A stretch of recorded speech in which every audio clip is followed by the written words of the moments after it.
Okay. I'd like to convene this meeting of the Joint Fiscal Committee. We are going to have a rather hefty agenda today, but we also have some members meeting remotely, and Representative Kornheiser is ill and not able to attend today's meeting. So our first item is to approve the minutes of our July 31st meeting. That's an action item. If I could have a motion. So moved. Second. Also. A motion's been made and seconded to approve the minutes of our July 31st meeting. There's no discussion. I'll call the vote. All those in favor say aye. Aye. Opposed? Motion passed. Now we're on to the fiscal updates, and Commissioner Gresham is here, and it's Deputy Hardy Merrill. If you want to come to the end of the table, it seems like miles away, bowling alley, right? I'm sure it says witness seat. Are you declaring me the witness? Yeah, right. Witness protection. Sit down. Do I have to take a donut? Mm-hmm. Mm-hmm. Compliments of Representative Harrison, and they're from Rutland, and they're wonderful. And so there's, for committee, if you're feeling peckish, which I obviously am. So welcome. Thank you, Madam Chair, and good morning, everyone. We are here to talk about a few agenda items, and as is our wont, we typically will tag team. I'll start it off. First, you asked for a report for statute on the balance in the general fund and transportation fund balance reserves. So we ended fiscal 23 with $80.37 million in the general fund balance reserve, which actually is the same balance we had for the past 3 years. So the balance reserve, the rainy day fund, has remained stable. And the balance in the T fund, the balance reserve, ended the year at just under $26 million, I believe 25.98. And that too has been remarkably stable. It's gone up and down a little bit over the years, but it's in the same range as it typically has been in that fund. I would point out to the committee that for those of you who do not get a good night's rest without knowing what the balances are and the balance reserves for the T fund and the general fund, is the same information is reported to you in the July Joint Fiscal Committee meeting. It's right in the operating statements that we submit to you. So maybe that's something that we don't need to do in September. Just a suggestion there. Are there any questions? You're assuming some long-term memory here. Because you're talking about what we do a year from now. But maybe our staff can make a note of that. But Yeah. it seems like it's redundant. In the operating statements, it's laid right out. So anyway, we can talk about that some other time. But if there are no other questions, I believe we also report to you on the 2753 reserve, the 27th pay period, which I will turn over. Thank you, Adam. So for the record, Hardy Merrill, Deputy Commissioner, Finance and Management. And the second statutorily required report is 2753 reserve report. The next 53rd week of Medicaid is going to occur in 2027, and the next 27th pay period will occur in 2033. In the memo that's been provided to the committee, we lay out the methodology by which we calculate those anticipated liabilities. The methodology has remained consistent. Happy to answer any questions if you'd like. And the spreadsheet on the reverse of the hard copy memo provides all the calculations that underlie the primary focus of the report, which are the amounts which will be included in the government's recommended budget based on this analysis for the 53rd week of Medicaid and the 27th pay period. And so for the FY25 budget, those numbers are calculated to be 3.40 million for the 53rd week and 2.08 million for the 27th pay period. So a total of 5.48 million reserved for the 2753 reserve is what you can expect to see in the governor's recommended budget in the D section. So. Any questions on that? I think that's one of the good things that we've done in the budget. I anticipate the, it's really bad when you get both. So, any questions? And that's A2 in terms of the documents that we have. All right, then we can move right along. Okay. See, it's scintillating our membership here. I'll turn it back to Commissioner Gresham for the treatment of budget instructions. So the budget instructions, as we typically do, we send out before the end of August. In this case, we sent it out on August 31st. We issued a memo to departments and agencies. It provides a fairly good amount of context as well as procedure. But I think it's fair to say the main takeaway that our agencies and departments had from the budget instructions was the general fund growth target that we included in there, which was 3% or less in base general fund growth. And the fact that we reverted to what has been historical norms, and that is to say that we've asked departments within their 3% budget targets to absorb the internal service fund pressures that they may or will experience. So, in that regard, we're reverting to, what has been standard practice. But we also, in the letter or in the instructions that we issued. Document A3. Right. There should be two documents, the technical instructions and then the overview. But in that overview, you'll note that we acknowledge right out front that this is going to be a challenge. We're aware that the costs have been moving up at 3% or more. We have a collective bargaining agreement the second year that asks for wage gains and so on that are going to be substantially higher. Internal service fund costs are going to be up. So we're aware that this is going to be a challenge. And we're asking departments to see how they would make that work for them.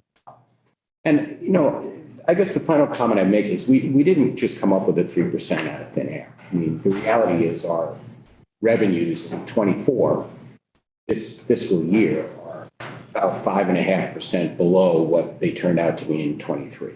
That's the forecast for 23. In 25, the forecast is for flat revenue.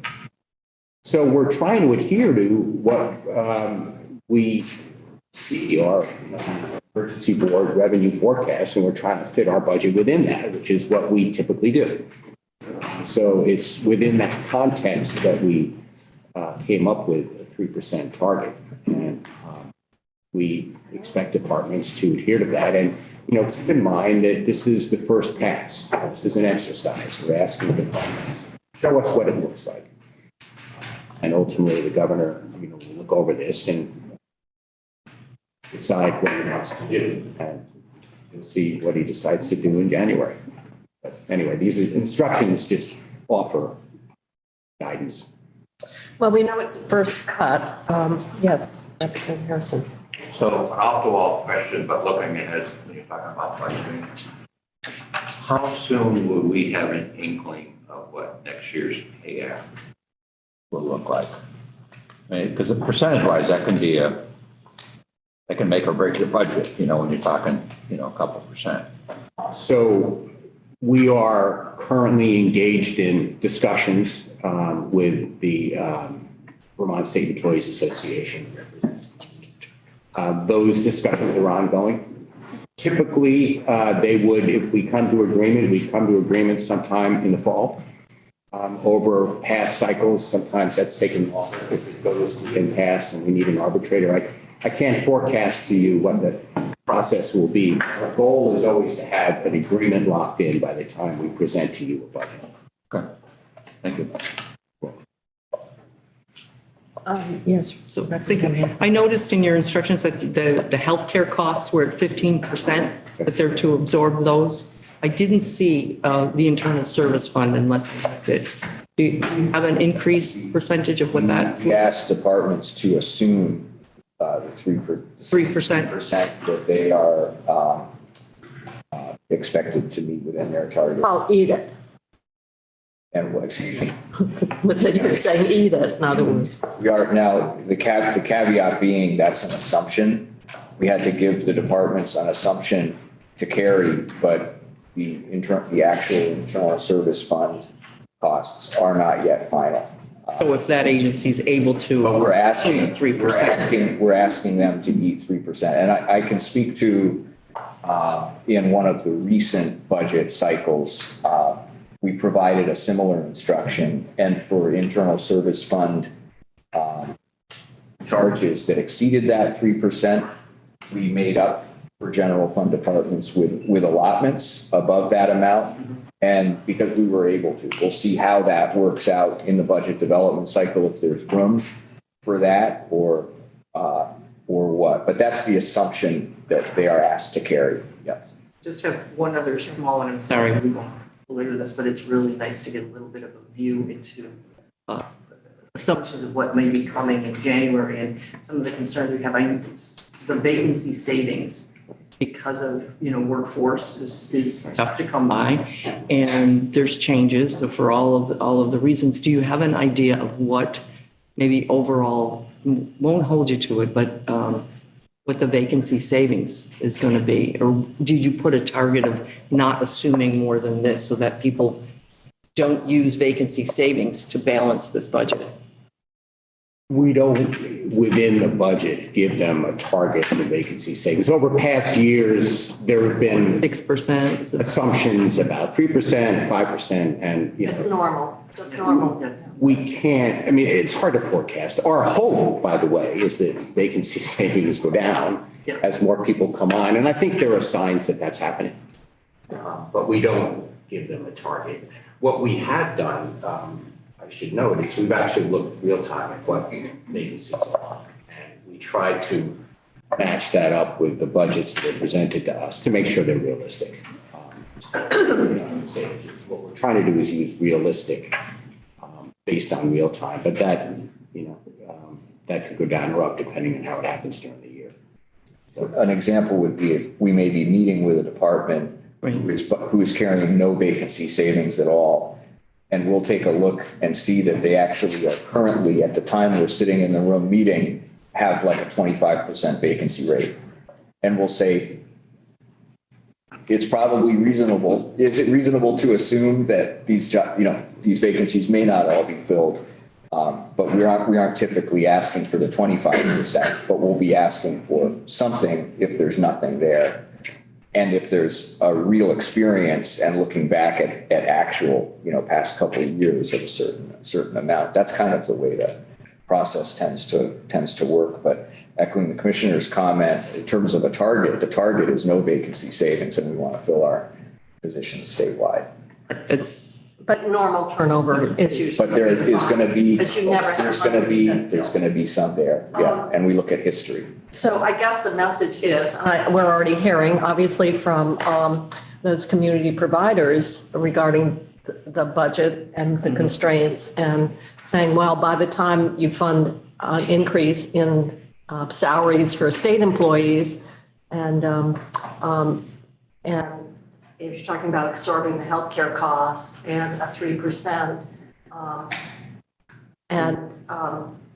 oftentimes enhanced vacancy savings are one avenue. The other is either level funding or potentially some cuts. So we know that unwinding, it's going to be hard because we've come off so much federal money, and how expectations may, in spite of our efforts to make sure we did base for base, it's at least, it's going to be a tough budget. But just reiterate, this is the first step in a process that's pretty iterative. But I'm sure other people are hearing from a service delivery And agency. we've also had surpluses of our own, and our own revenues are going to be flat. Right, yeah, but we've tried to be cautious about using those and The ongoing. those revenues that seem to be generated by that infusion of federal dollars. But, you know, as the economists say, this unwinding is new territory, and we will just have to see how it unwinds, as they say. So any other questions? Yes, Representative. If I dare. I don't know, do you? Obviously, we had a major incident this year with the flooding. How soon will we know what needs to be incorporated in terms of state funding to put us back together? I mean, you hear 100 million for state buildings. I assume FEMA will be there to help with a big share of that, but I don't know if it's 75% or 90%. And then, of course, we've got, you know, the business grants that we've tried to provide to the administration. It's probably a big number. Then the longer term remediation issues to hopefully prevent the next one a little bit. And we're learning of obligations as we go along, but I think the Chief Recovery Officer, Doug Farnham, can address that in far better detail than I. To say, I think it's reasonable to assume that I'm present to you. And we are probably going to have variable matches, like 90%, some could be 100, some 75, so it's hard to. That's correct. And, you know, I think Doug Farnham can give you a more. He's on at 10:30, so we can ask him at that point, at least what we think how big that bread box might be. Okay. Other comments about the budget instructions? And then the next is Opera Corona State Recovery Fund Appropriation status. Sure. So in a September meeting, we don't typically report on profit expenditures. We offer the committee quarterly expenditure reports, but this was on the agenda.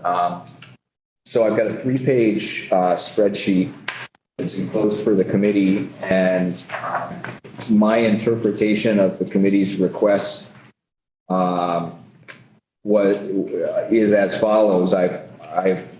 We've listed each appropriation that has had actual expenditures occur or for which spending authority going forward still remains.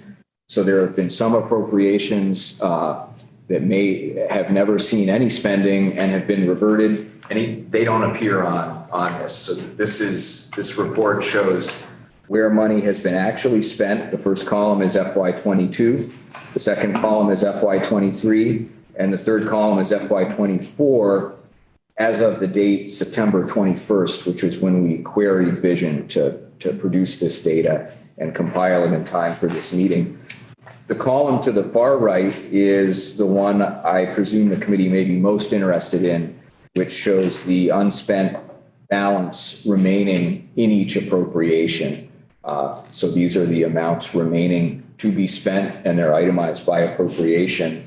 I thought we could just skip to page 3 and look at the bottom line, which lays out the 3 columns of actual expenditures by fiscal year 22, 23, and 24 to date, and the balance remaining to be spent. Remaining spending authority totaling $637.9 million is in the lower right-hand column. So if you sum the 4 numbers at the bottom, it totals up to $1,407,000,000 $49 million, which is a number you may recognize as the U.S. Treasury allotment to the state of Vermont of ARPA coronavirus state fiscal relief funds. Incidentally, I noticed in comparing to the exact Treasury allotment number, we appear to have allocated spending authority about $47,000 higher than that amount. We've obviously got time to work out that small amount, and we've got a lot remaining to be spent, but that was a technical detail I noticed as I compiled this information for the committee. So if there are any questions, I'd be happy to answer. I'm not sure I'm prepared to go into much detail on a line-by-line appropriation status, but this shows you where spending authority is. And Representative. Thank you, Madam Chair. I appreciate this a great deal because I think the last one we had was very, it's dated at this point. And I appreciate the brevity of just showing what is currently, as you said, has had expenditures or has the authority to spend, and you're not showing here the list of what has not been used. all that's filtered out. Okay. At some point, not today, at some point, we'll want to see that as well. That big picture. So when the number at the end is very consistent with where I was thinking we were at, is about 600 million was left to be obligated and expended. So correct me if I'm wrong, my understanding is that 637 million needs to be obligated or lose it by December of 24, which is a year from now. I'm not. And it has to be used or expended by 26. Well, we've appropriated it all. Right. We've appropriated It's all appropriated, and I could not confirm that that's correct. We can get that. Can you check on that? Because that's been an uncomfortableness in the pit of my stomach that we miss some opportunities here between this next legislative session. If there's anything that needs to have to be adjusted in this to make sure that when we leave here next or May of 24, that by December of 24, that we're not potentially leaving something on the table. Confirm that for you. I mean, obviously, this has all been appropriated. Appropriated though. More than half has gone out, or a little less than half has gone out the door. Right. And so. Right. Just finding out the risk, because that's what I was last led to believe, is that obligated is different than us appropriating. The one thing I would caution, because we ran into it before, and that is sometimes it takes time to get these programs up. And so people are looking at it as money, and we actually had that with some of the economic development proposals, and Department of Labor was going through through their workforce investment boards, getting feedback, and that took time to set it up. And so people said, well, that money hasn't been spent, so let's use it for something else. And then we discovered, well, it actually was under development and there was a desire to continue it. So the only caution I'm giving here is just because it hasn't been spent doesn't mean that all of a sudden there's a big pot of money that is available to use in other ways. Maybe some of it in the end will, but we need to be cautious that sometimes, and I noticed, for example, the DFR program on the paid leave, that's taken time to get set up. It obviously is showing here in terms of the amount that's been expended because of the technical difficulties. So it shows a lot of money there, but the goal is still to move it out. So anyone who's looking at this, there is a plan. There is a plan. And so just because it's not spent at this point doesn't mean that it is just out there available for reallocation. Out of that 637 million, yes, some of that has been obligated, in fact. And it would be a problem to simply reallocate it to another appropriation. So division actual data does not capture all obligations, contracts that may exist. This is expenditures and remaining spending authority. Yeah. Just facts. So. Yep. Thank you. I appreciate this a great deal. Yep. other comments about this report? It's very helpful because frankly, it's hard to, off the top of your head, remember what year and how did we spend it and so forth. So that's helpful. Representative Woods. So do you have any order of magnitude in terms of what's been actually obligated, through grants and contracts, and what percentages of this bottom line?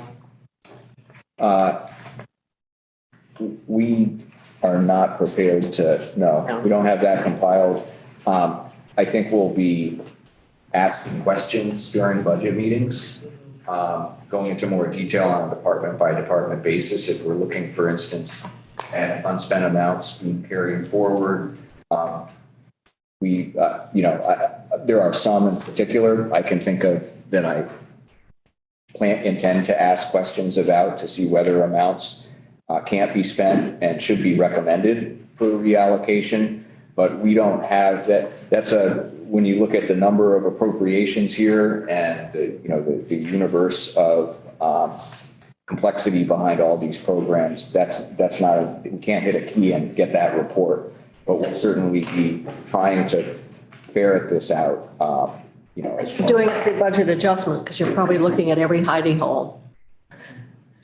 That would be true. The reason that I ask is that at some point in time, and that time's ticking closer, that, we'll need to jointly make decisions about, where those unobligated funds, get reallocated in order for us to not lose that federal funds, because we certainly shall, and it will likely play out something like the coronavirus relief fund process.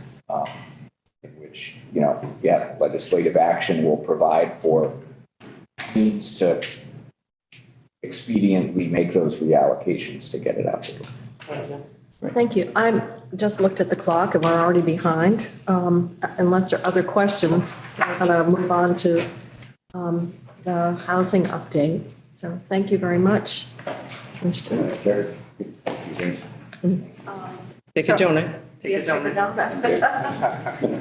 You have to pay your calories. Housing folks. Yeah, keep their strength up. The first item on housing update is from DCF. And we have Miranda Gray and Commissioner Winters. It's good to see you. We get to see Miranda frequently, at least remotely.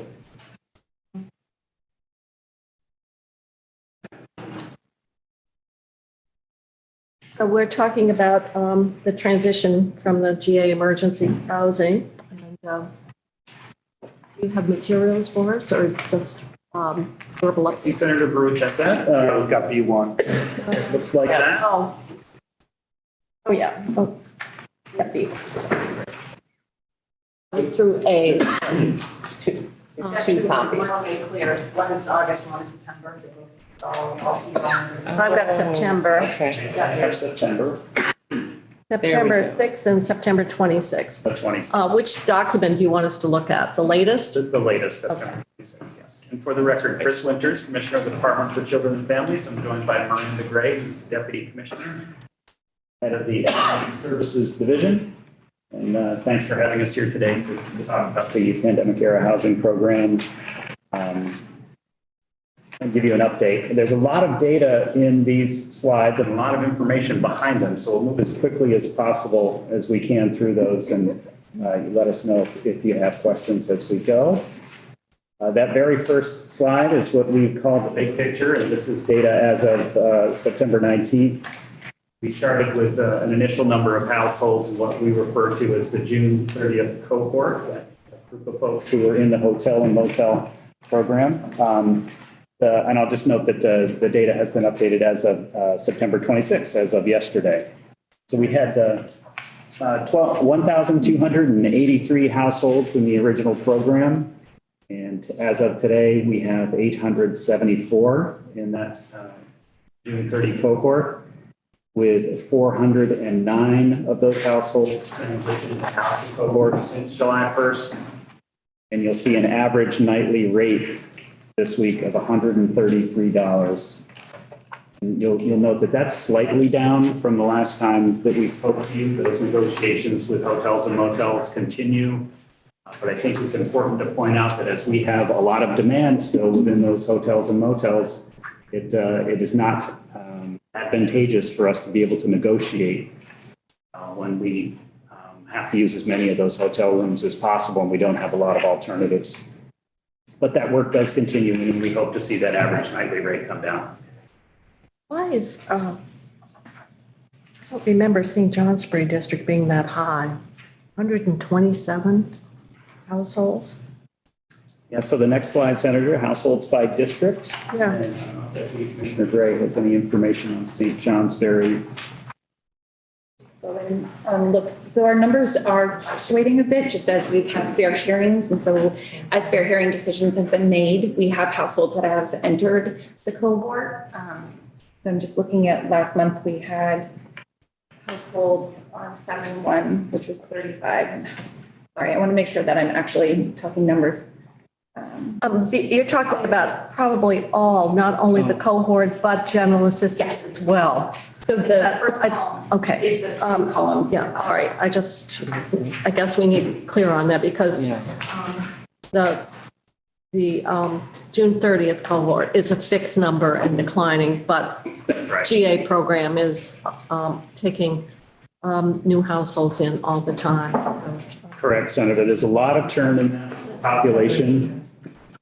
While we are exiting people from the cohort, there are, I think, close to the same number of people coming into the housing program for either the 24 or the 84 days.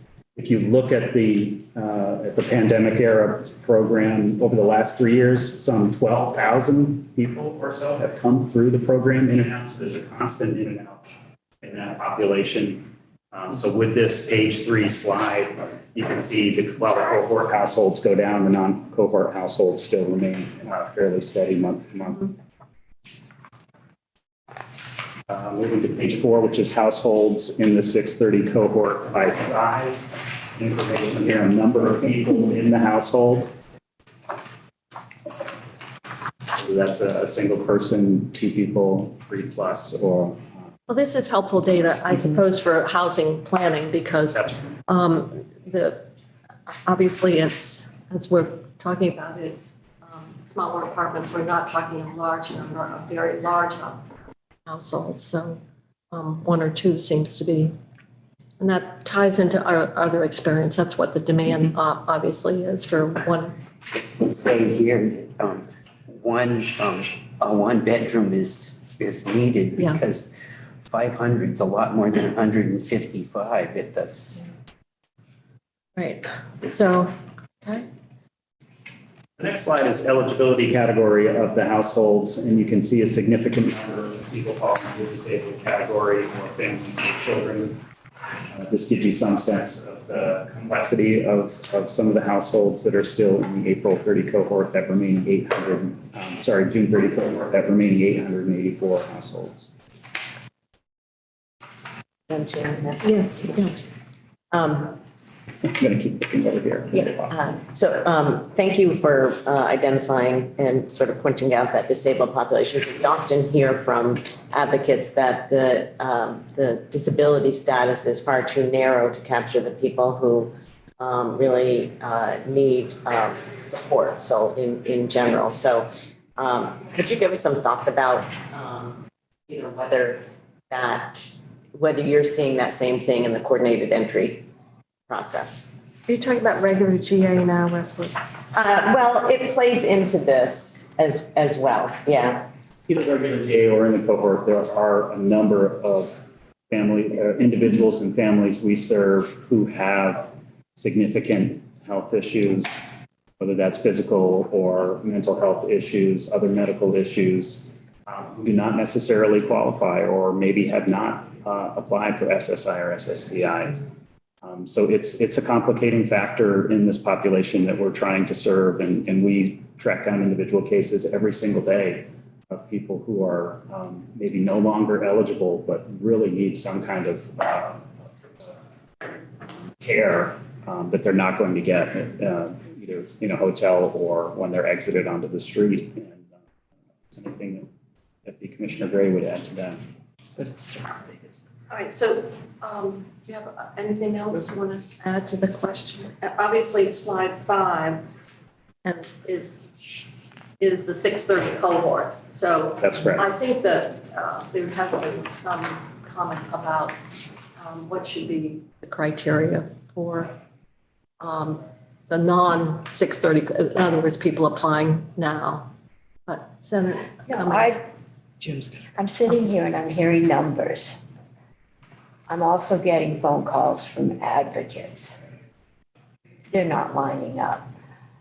I've heard a lot of concerns that the law requires that everybody come in and be reauthorized once a month. People come in, they sit, we do not have the staff, they don't get to them, therefore they don't get reauthorized, and they're either out on the street or in fear of being out on the street. And it has to do with our ability to process what we said had to be processed. Have we made any improvements in that? I mean, I'm just hearing, if you're in a wheelchair or you're legally blind and you've been sitting in an office for 4, 5, 6 hours and then you get sent home because we're closed and we didn't get to you, I'm not reauthorized. So have I got a place to stay tonight? Have I got a place to stay next week?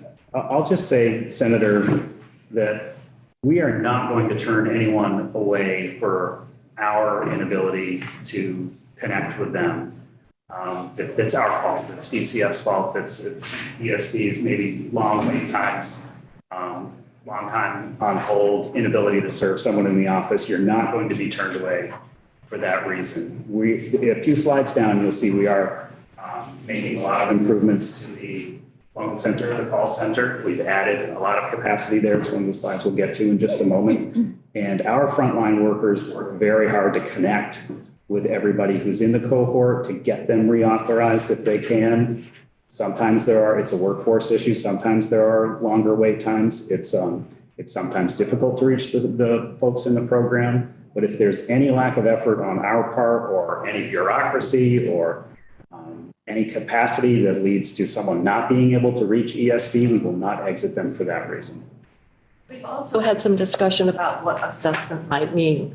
And I think that's been part of it. So it reduces that funneling down to economic services. And because our statute does talk about a monthly assessment, but the question was, well, how expansive can we make it? It doesn't necessarily mean economic services have to go through maybe a review process, but I don't know whether we came up with any clarification on that language that we passed, but we have been trying to address that very question with workforce. So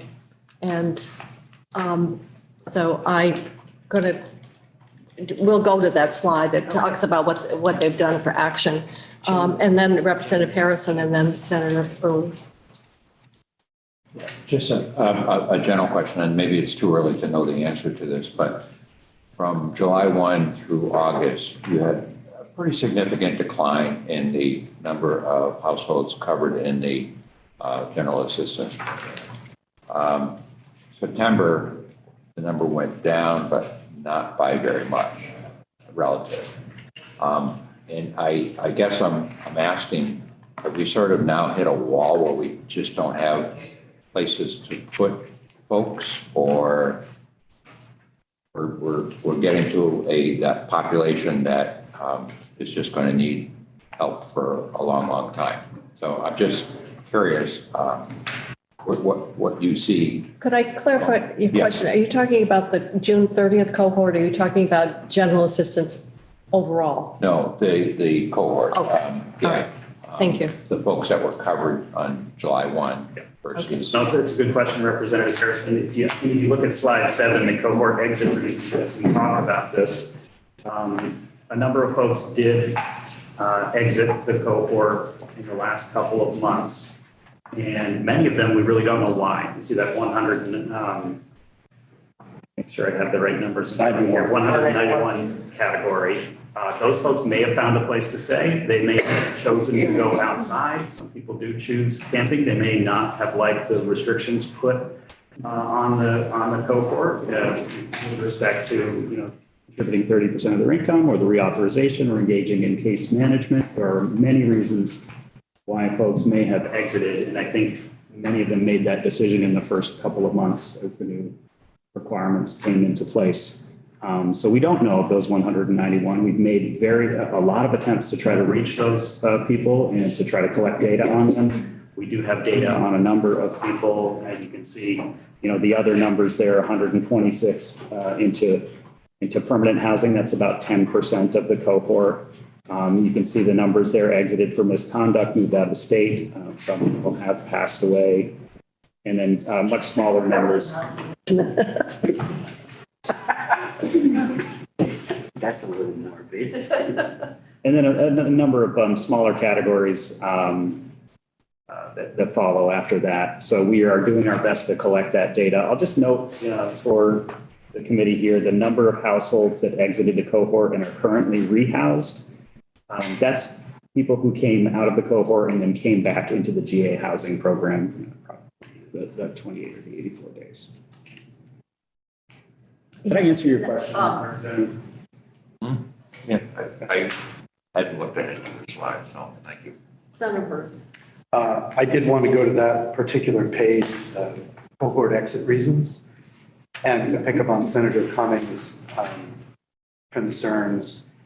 I'm wondering if we imagine that there was a household that was trying to secure re-eligibility month to month and was unable to get through.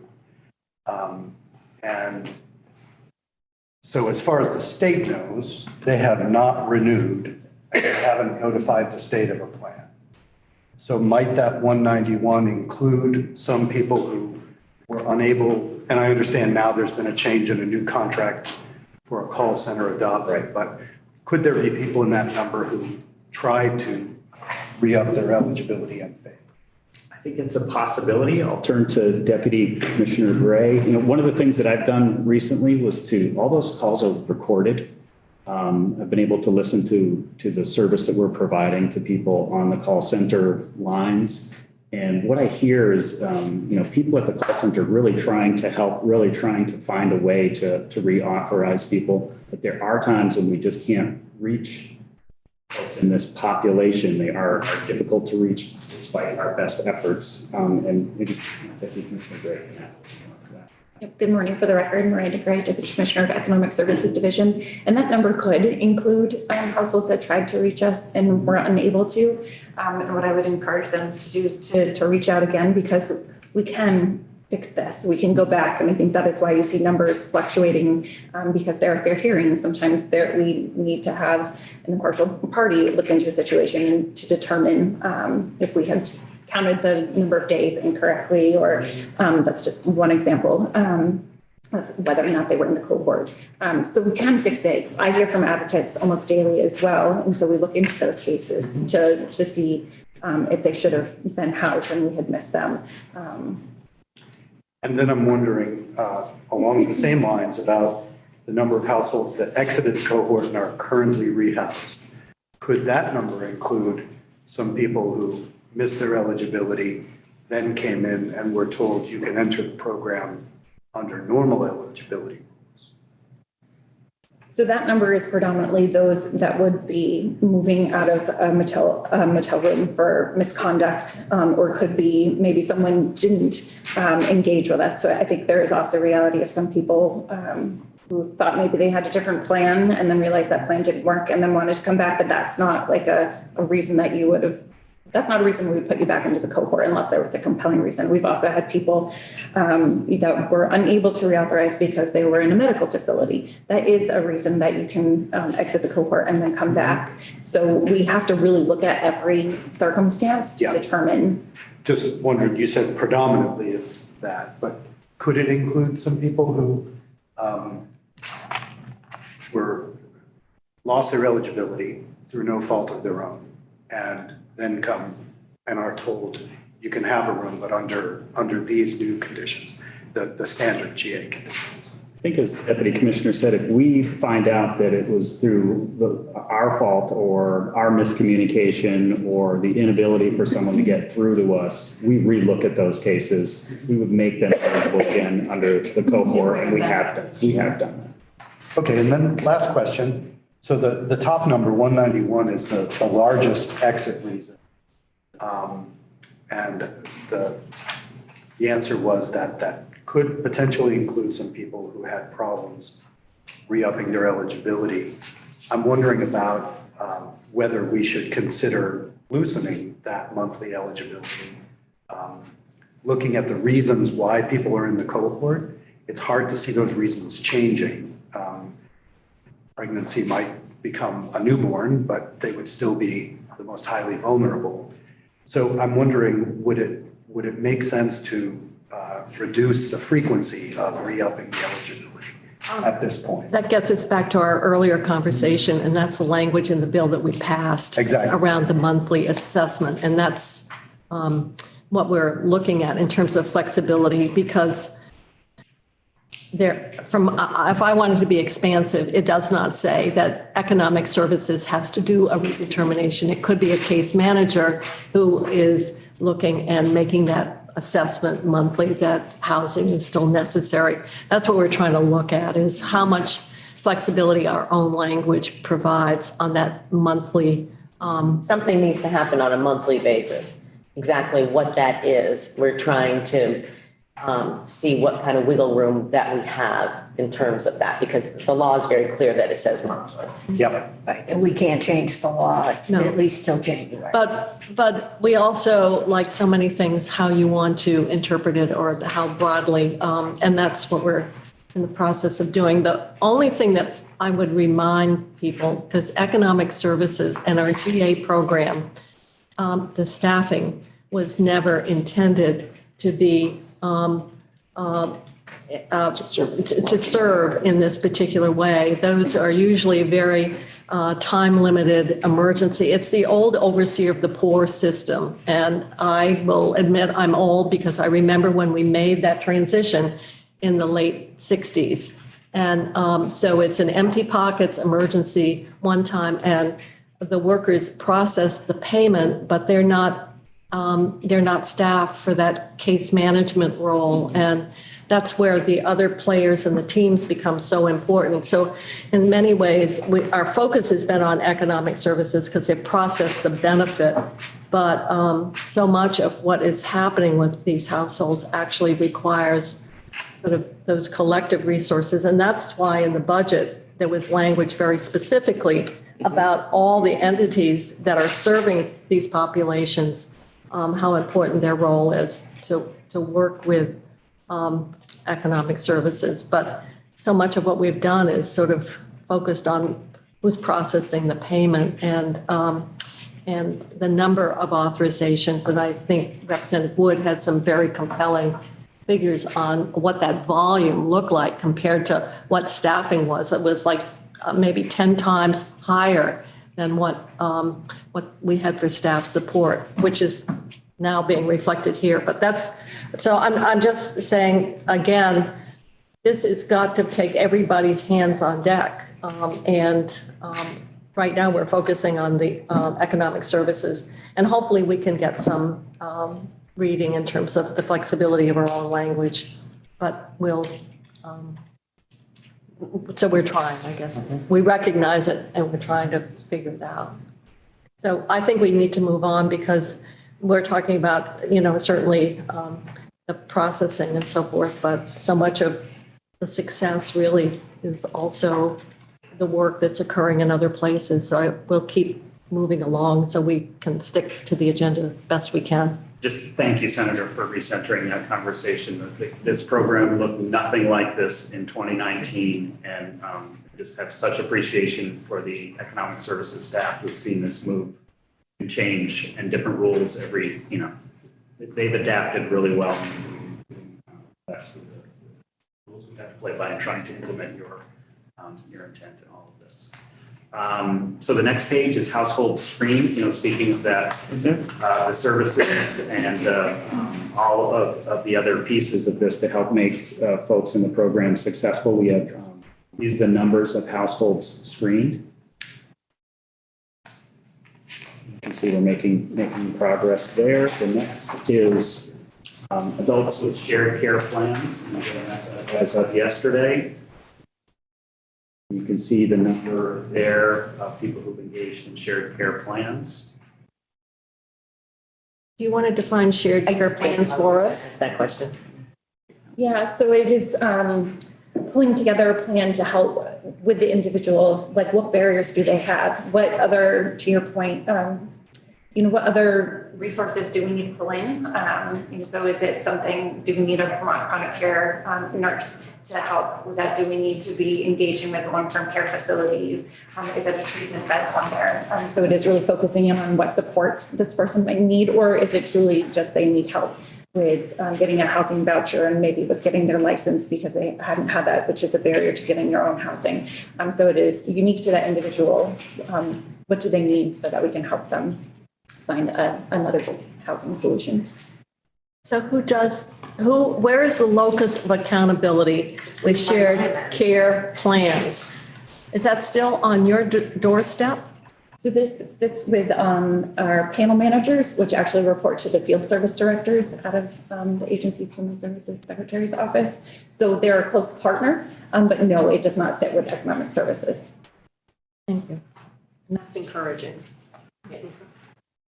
And the next slide, to the point made earlier, the wait times and improving that client service. Deputy Commissioner Gray can speak to what we've done to invest some resources there to make sure that people can get through and can get timely service. Yeah, so we have brought on a contractor at the beginning of this month, and we did. So we had peaked around a 3-hour wait time, and by bringing on this contractor, getting them trained up, and we're continuing to train because this is a complex program. So I will just acknowledge that mistakes are made and we work to correct those. But now we have, the last week there were less than 2 minutes. This is a busier week for us. The last week of the month and the first week of a new month are always busier because that's when we have a lot of renewals that are due. So we have, about 20-minute wait times, which are still significantly less than 3-hour wait times. And we're still navigating. I think what we saw was a shift into our district offices for services when people could no longer wait on the phone lines. And so now we are still trying to work through. We make sure that people know that how long the wait is. If they want to call, can offer someone a phone to be able to call the housing line from our office if they would like that. But if they want to see someone in person, then we do that as well. But we're still trying to kind of sort through that. But the phone lines, in terms, the wait time has dropped significantly with bringing on the RDI Incorporated. We have the total there, which brings us to April. This one's 3 hours and 2 minutes. Yeah, well, that's right. It's expensive. You knew it was going to be expensive, but obviously, the timing sure has shifted. Yes. And that would be fairly recently, so some of the complaints would be prior. Other comments or questions about this? So why don't we move to the next page then? The next page talks about some of the strategies we're considering to address homelessness. And, although we've had unprecedented investment in housing and construction, from what we are seeing, the pace and the volume of what we're producing is not going to meet the needs for a very long time. So we need to think about some different strategies to address homelessness, which is, at its very essence, the lack of enough affordable housing is one of the main drivers here. So here are some of the broad categories of things we're considering, which is to use a more community-based, client-centered approach to addressing homelessness. We have people who are, I use the word stuck in the GA housing program. They're unable to move forward. They don't get the services they need. We don't see the outcomes that we would like to see. So we really have to consider switching away from the hotel motel program using the coordinated entry system to identify alternative housing and supports for this third cohort that will exit in April. We have to shift away from motels as temporary housing to a combination of congregate and non-congregate shelters. And so that planning is in the works, knowing that we will have this cliff on April 1st. We will have a number of people exiting adverse weather conditions in the spring, as we all experienced last year and every year. We need to invest in multiple levels of intervention, diversion, prevention, to have fewer people entering into homelessness in the first place. We need to invest to help ensure services, supports, training, and coaching are available to those who need the help and remain stably housed. We do not see that on the levels that we really want to see it in the hotel motel program. And modernize our regulatory system to account for and allow for the housing our residents need. So that's building affordable housing, that's siting shelters.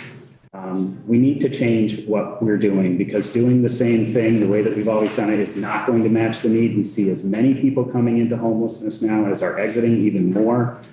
And the housing stock that we are, even though it's unprecedented and a lot of it is going really well, it's not happening at the levels that are going to address this problem. So And you all know that. We've been underbuilding for a quarter of a century. It's coming to bite us, sort of like underfunding of pensions. Senator Bruce. I do have a question about that second bullet point, and this is specifically related to Burlington.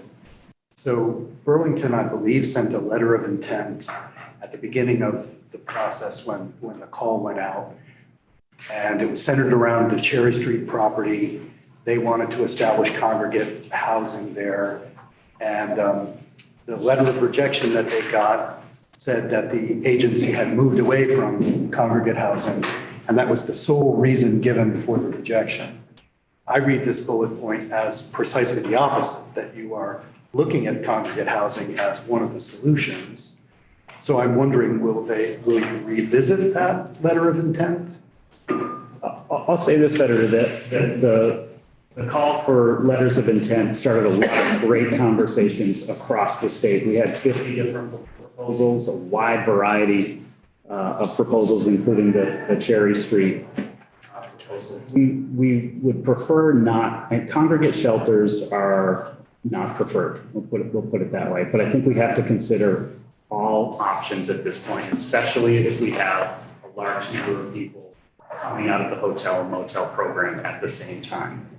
But it's one of many approaches to providing safe spaces and safe shelter for people. Understood, but I hear you saying that now you've reevaluated and you believe we should be moving to congregate shelters, especially in places where there are large numbers of people. Burlington, Chittenden has the largest number. That's right. In the program. So it would seem like, according to what you're now saying, their letter of intent would be spot on. I would say not for 108 Cherry Street, which was not a location that we felt was appropriate for a number of reasons, but we are working with Burlington now on a congregate shelter. Okay. Involves the VFW. All right. Building. Over on Main Street? Or is it? If I could, we have the director of the Office of Economic Opportunity here, Sarah Phillips, and Sarah can give you some detail. Hi, Sarah Phillips, OEO, for the record. Yeah, yes, and I think that we are working with the City of Burlington and Burlington partners on some seasonal shelter capacity that we hope to bring online in Burlington. I think the VFW is on South Newski, but and I think the difference being in the spring, the proposal and what we were looking at was going to be very temporary in nature, staffed potentially with a very time-limited temporary contract of staffing. And I think we're trying to work with them right now to create something that's more sustainable than that initial proposal as well. And so I think when you refer to that initial letter and the response, that proposal is very much for a very temporary project. And granted, the VFW will also just operate for the season, but I think we'll set up the Chittenden County Homeless Alliance for Success in the Future in terms of expanding seasonal shelter capacity. So they're working very closely with them. We have also worked with the Chittenden Homeless Alliance around a plan that's not just around shelter to address and prevent unsheltered homelessness. And working closely with them. And understanding that it's probably not more than a ballpark, but what would a ballpark date for when that comes online be? Oh, there's a lot of factors that will impact that. Typically, we like to see seasonal shelters come online in November. We'll have to see. Okay. Thank you for updating on that. It is of great concern to the people of Burlington. They felt that they were responding to the state's urgent call, that they were really helping out, and then they felt as though there was a miscommunication about what the intent of the act was. So I appreciate you. If Cherry Street's not going to be the place where it is, I very much hope in the next month or two, this other location will go online. I'm going to also remind people in the room that there will be a joint hearing or committee with next week, October 5th, with Senate Health and Welfare and House Human Services. And they're going to get into more detail relative to the housing issues and more boots on the ground kind of testimony. So I'm just looking at our clock and you've got more slides. Senator Westman's got a question. Some of what you're doing actually interface with, I imagine, with some of the work we're going to get testimony. So I'm going to suggest that people look at the slides simply because we want to hear from the other witnesses that we have on our schedule. So Senator Westman, and we'll It's more of a comment. When I look at this, it's striking to me how many one person households there are in this. It's far and away and I'm never really clear when we're building what the present housing stock is, if we're focusing on the right kind of housing to accommodate where we are. And this speaks to a need for one bedroom. It does. The other thing that has happened historically, before the federal takeover of aged, blind, disabled under SSI, every person receiving those benefits had a caseworker. Of course, once that benefit got federalized, all we did was look at the pocketbook, not the other dimensions. So in retrospect, when we look at what staffing and how things have changed historically, that disabled population prior to the federalization of the old AABD program actually had a caseworker. So that's some ancient history, but so we're kind of having to recreate for that population, sort of that casework support.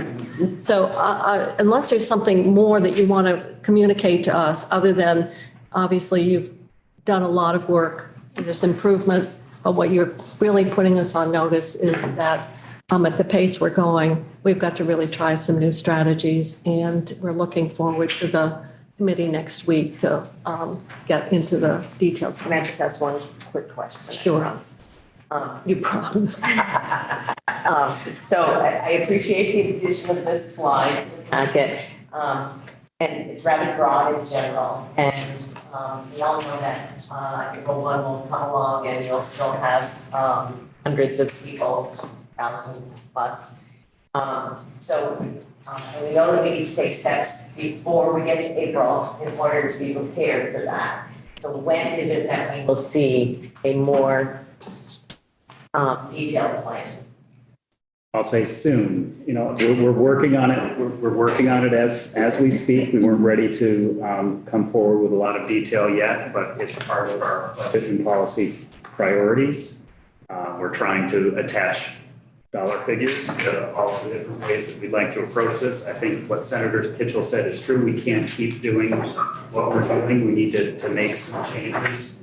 And what we're doing right now is not addressing the problem, and we need to get away from the hotel and motel program. There's no incentive for any of the hotel or motel owners to sell or perhaps convert some of their properties. There's no incentive to negotiate rates down. We have to change the paradigm here, and we're prepared to come forward very soon with a different menu of options, a different approach to addressing. But probably not October 5th. Probably not October 5th. I don't want to make that. Okay, all right. So I want to make the point that I think that it's important that we see it before budget adjustment. Right. Okay. Understood. Thank you. Thank you. And we do have another meeting in November. I'm thinking that's maybe a little too late, to be honest. Well, It's yeah. well, we'll see how timing wise. All right, at this point then, I'm going to ask Alex Farrell to come up and give us a status of initiatives That are happening with, and now you're the interim commissioner, is that correct? Well, not till Monday, so I've got a few days. All right. Josh is officially gone, I'm still deputy, Oh, all right. so we can blame Josh today. for All anything right, that we goes wrong. will, all right. Thank you, Madam Chair. For the record, I'm Alex Farrell, Deputy Commissioner at the Department of Housing and Community Development, and as Senator Kitchell indicated, soon to be interim commissioner. So an update on VHIP. I'll mention that these efforts toward expanding VHIP were largely because of the low cost per unit and relatively quicker pace at which each unit can be brought online. And so, as we know, we're discussing the $5 million that VHCB is going to be contributing to the expansion of VHIP. At this time, we are still spending down the last of our ARPA funds that funded VHIP. So I'll give you a couple stats on where the program stands as of now, and then I can talk a little bit about the direction that the program is going to be going and the additional flexibility once we start spending down the general funds. So just between January 1st of 22 and the middle of this current month, VHIP has brought online a total of 216 units. Now, a good chunk of those are ADUs, and the ADUs don't have the same requirement to rehouse somebody out of homelessness, though they might. I'll give you the stat without the ADUs, and that same figure added to the pipeline is 175. So that's 175 units excluding those ADUs. So we know that these are serving folks leaving homelessness, and that's between January 22 and the middle of this past month. Just to give you a sense of the pace, that total count is just under 11 units per month, and that count without ADUs is just under 9 units per month that VHIP is generating. I'll say that the pace did slightly tick up throughout 2023 as the homeownership centers who were administering this program, as they got more of their systems in place and were able to staff up. I expect that uptick in pace to slightly continue, though I don't want to give any impression that there's going to be a drastic increase to all of a sudden, 25 or 30 a month. But this unit creation is happening at under $30,000 per unit. And these are coming online in a matter of months rather than a matter of years. So this is a really efficient way to get these much needed units online. And there was a question earlier about whether or not it's taken into account. There's a high population of the folks that we're trying to rehouse right now that require a 1-bedroom, SRO or 1-bedroom, or perhaps 3 to 4, or rather, it's 1 or 2 bedroom. So the way that these grants are structured, so it's a 5-year covenant, and it is up to a $30,000 grant for 1 to 2 bedrooms. You can get up to $50,000 for a 3 or 4 bedroom, but on the whole, a lot of these are on the smaller side. And so while this is voluntary, so we don't map out through VHIP, we don't map out what we want people to build. The units that we're seeing tend to be the smaller, the 1 to 2 bedroom unit, and that's also why you see that average cost per unit a little bit lower, a little bit under $30,000. The switch to general funds, which will include the additional 5 million that's going to be coming from VHCB, that will enable us to build in a little bit more flexibility. Using the ARPA funds, as a reminder, we couldn't structure anything as a forgivable loan. The forgivable loan is attractive to more property owners because of certain, a number of reasons. Tax implications, but also allows us to possibly stretch out the requirement to 10 years or 5 years, depending on the commitment that they make to folks that they rehouse. Once we make that transition, there's a hope, though no guarantee, that could contribute to, again, an uptick in participation in the program. I'll pause there to see if there are any questions. Yes. You referenced 175 units that are theoretically for people who had that come online, theoretically for people who have been or are homeless. How do you know that? I mean, is that, are you using the coordinated entry process to identify people to move into these spaces, or how is that done? Thank you. The coordinated entry is used to place folks, but we also know that only 7 waivers have been issued to allow people, if for whatever reason they just could not place somebody and they needed a waiver to go to somebody who's making up to 80% of median income rather than from that population. We've issued only 7 of those waivers so far. So we know that the vast majority are going to this population. Okay. And you do utilize the coordinated entry. That's what I heard you say. Yes. Okay. Thank you. Other questions about VHIP? So we still have more resources and more potential online. Are you finding certain regions of the state actually you're focusing on because of what the data show? Yeah, so it's, it's difficult to direct creation because of the voluntary nature of the program, though we are seeing really good per capita participation in some of the smaller counties. So while we've had, for example, great unit generation in Chittenden County, some of the per capita unit generation actually, say in Rutland County, has been really strong. And so that Rutland being an area that's been really impacted by the cohort that we were discussing earlier, that's a really good result. And they also have a high number of buildings that are in need of rehabilitation. Okay. Want to move on? Mobile homes? I'm just looking at the clock and I know we've got more witnesses. Sure. Yeah. So we can talk, and specifically MER, manufactured home improvement replacement. So the additional 4 million, and I'll allow my colleagues from VHCB to discuss the specifics of where they're at with that agreement. But as you know, that program was significantly oversubscribed, particularly so the home repair portion of that program is what can help with homeless prevention significantly. That initial allotment was only 750,000. And within the first 12 weeks, there is, I want to say, over 1 million in requests. And so that's an incredibly important portion of the program, the home repair, to keep folks in place in those mobile homes. And as a reminder, the other 2 portions of that are park improvements. That could be to utilities or removing an abandoned and uninhabitable unit. And then infill is another portion of that. The infill is incredibly important in the MER program because that is how we can actually utilize vacant lots to place some of these folks, either likely via coordinated entry.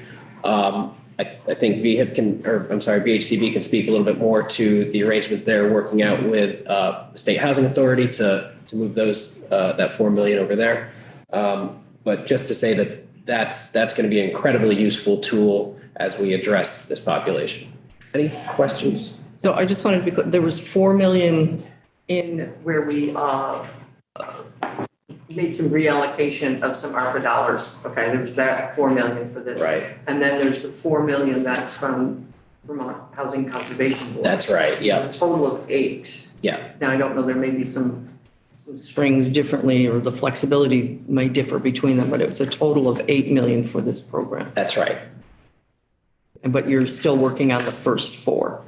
We are, but the next 4 is incredibly important because the way the allotments rather that the initial 4 million was allocated, we reached the caps that we had set. And so the additional 4 million will allow us to be more flexible. Right. So of the total 8 ballpark, are out there and used? 7, just to give us an idea of where you are with. I'd say once that additional 4 million comes over, I wouldn't be surprised to see close to 7 million of that obligated. That is me anticipating. Anticipating what you have need that's out there that you think you can address. All right, that's good. That's good to know. Other questions? You have more, or do you want to move into, you're also on for the council? Yeah, I'm happy to move on to that. Okay, and I see we have Chris Winters. Are you the AHS Secretary's designee? Yes. Okay. You are looking at the co-chairs of the council. All right, well, I knew that that AHS Secretary or designee, so that was why I wanted to confirm that you're the designee. So why don't we get an update from what the council is doing? And then the last is we have VHCB to testify as well. One of the things that I think is going to be really helpful to us is understanding the full reality of our housing shortage. And, we're looking at, 216 units, and it sounds good, but relative to what?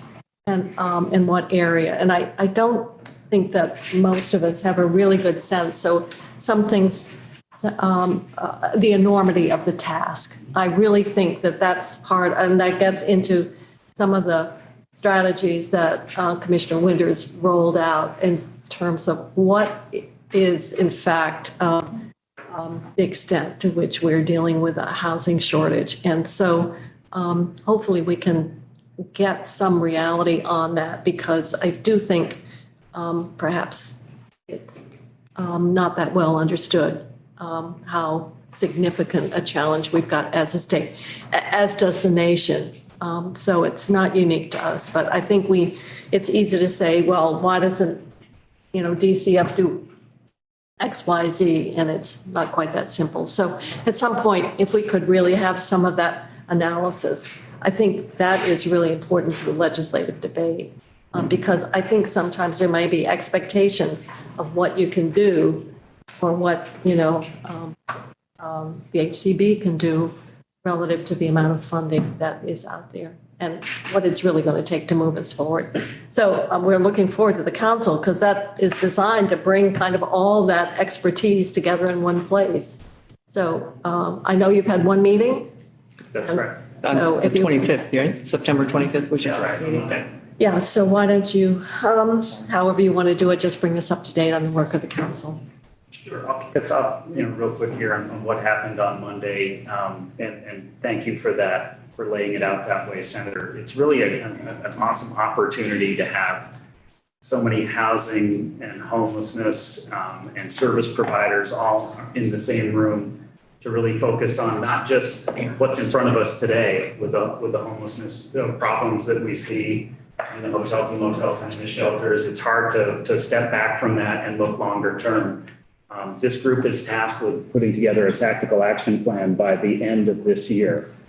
So what we did at our first meeting on Monday, introductions took a little while, where there are 22 members on the council. There were a number of other stakeholders. Well, that's a lot of brain power and experience then. It really is. It's to see how we can harness that and channel that into something that can be helpful. A lot of other stakeholders in the room. Representative Wood was there. So it was a really good first meeting to understand why people were on the council, what they hoped to get out of it, what they were seeing. And that was all very brief. And then we dove right into the mandate in the executive order and breaking the council into 2 subcommittees. One to work on the housing side of things, one to work on the homeless side. And it's great that Alex and I are up here together, that it's the Council on Housing and Homelessness. The more people understand how inextricably tied these approaches are, the better. And I think this council can really shine some light on that. So we have the 2 subcommittees to do the heavy lifting. It includes council members. It also includes people who are not on the council. So it's a dozen or so folks that constitute those 2 subcommittees. I'll be the chair on the homelessness side, and Alex will be the chair on the housing side. And we're going to meet weekly for the next 7 weeks to put together some proposals for the full council to consider in mid-November and refine and send back for more work and get something put together for the end of December. And then this council is, I think, in existence for the next 10 years. So once we have that tactical action plan, how can we keep measuring our success? How can we keep folks accountable to what's in that action plan? And how can we keep looking forward and looking longer term than the short-term solutions we also have to at the same time? And what dovetails nicely with this work is that the Department of Housing and Community Development is just in coordination with a vendor about to put together the housing needs assessment. So that work will, I think, inform and work nicely with the work of the council and both the subcommittees. And so while that housing needs assessment won't be complete prior to the 12/31 deliverable, we still have the opportunity to engage with the vendor that's going to be doing that work, and also coordinate with Vermont Housing Finance Agency, who has substantial existing data to inform some of the work. So the way we've structured this in terms of bringing folks into, well, breaking them into subcommittees, but making sure that there's a good mix so that we have resources beyond just those council members. So, for example, Maura Collins from Vermont Housing Finance Agency is one of the council members and is on a subcommittee. But that also enables us to leverage her team's expertise and to inform the subcommittee. We also have a nonprofit and a private developer on the housing development subcommittee. Those folks are able to reach into their network to give us a sense of projects and rehabilitation that are underway. Thank you. Questions? Yes. When we're doing the assessment in the future, there's the housing needs for the people that are here now, but we also keep hearing about workforce needs that we have. We need housing for the nurses and the teachers, and is that being taken into account? Yes, absolutely. It's all connected and it runs through everything we do. And I think it's great that we'll have, this is just yet another way to attack this issue from another angle. I really love what Alex said about the folks on the council are very well connected and part of larger organizations. So we'll pull a lot of expertise in just through this council. We're looking forward to your work. I just say what in the people on the council and where you go. When you have a developer, and usually on the councils, you do it with developers from larger communities who are doing big projects. In a county like mine, other than one community, housing projects are all done by small developers. And I hope that they are not lost in this. Yeah, absolutely. And what's hopefully reassuring to you is that the two developers are the nonprofit developer is Rural Edge, so Patrick Shattuck from Rural Edge, and so he really speaks for a lot of the Northeast Kingdom and where there's a lot of missed opportunity there, and then Zach Hale from the Hale Group, and that's a very small, based out of Bennington. Others that we know we plan to engage include Jonah Richardson out of Fairleigh to really have that small developer perspective. So we absolutely take to heart exactly what you're saying. So thank you for mentioning that. I had forgotten to. So I'm going to move on. We're not too far behind, and we have VHCB coming up next. And Gus Seawood. Thank you, Madam Chair. And Holly May. And we do have summary document as well. Morning.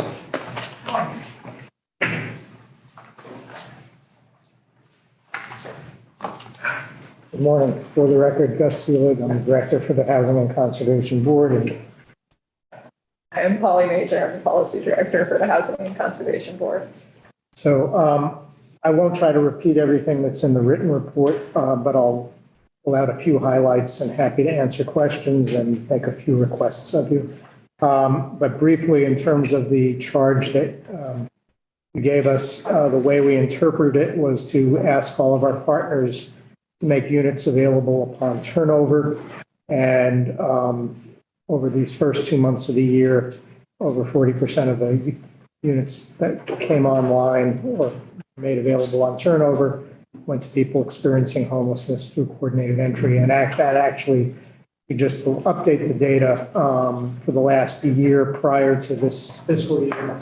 And that's been consistent through the year. And over the 3 years of the pandemic, about a little over 1,000 apartments that were part of the affordable housing, permanently affordable housing inventory were made available to folks experiencing homelessness.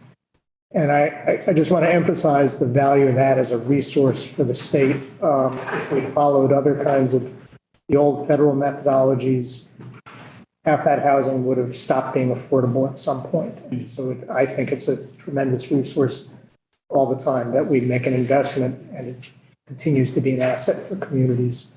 Among the projects, we gave you a list of projects that we're working on and their timelines for when they should be coming online include 3 recovery residence projects for people struggling with addiction, 2 in Bennington and 1 in Chittenden County. We opened 1 in Barry last year. There are a couple of motel conversions in there, most recently the project on the Williston Road, and the next one up is in White River Junction. So that sort of thing is happening. To the point that Commissioner Winters was making, we did provide what we call a project-related capacity grant to Downstreet to try to buy the Quality Inn in Barry. And as they got into negotiations and got an appraisal, the appraisal came back at $2.5 million, and the owner said, "I'm very sorry, but I'm going to net $2 million this coming year. Why would I sell for 2.5? I'm happy to do business." Through the hotel motel program? Right. Right. Referencing what Commissioner Winters said previously. It's more of a rhetorical question. Yeah. Oh, yeah. Which then, Yeah. why no one wants to sell. Right. Yeah. So We're still at $133 a night. I thought that's a pretty good rate. No microwave or refrigerator that you and I would get. Well, all of that comes into, unless you've got alternatives to your bargaining is, that's why the challenge for something different and more, at least in the short term, until we can really get this built out. Probably going to have to. Yeah. So as you can see from the schedule of the build out, it's all over the state. To go to a question Senator Westman asked, the majority of apartments that will come online will be studios and 1-bedrooms. There will be some 2s, there will be a few 3s. There's one project we're working on in Shelburne that's particularly focused at the New American community that have larger families, and there'll be 3s and some 4s in that development. But I hear the push towards that. I really stand back, and from this vantage point, I can't tell what we have for existing, what we're building, and what we figure is needed in a high level picture. Isn't that what we're going to get with this? That's what capacity report that was, we're hiring a consultant to put together. And I appreciate what you're doing, and I'm not criticizing. I'm just trying to get the big picture to make sure I get the best bang for the buck.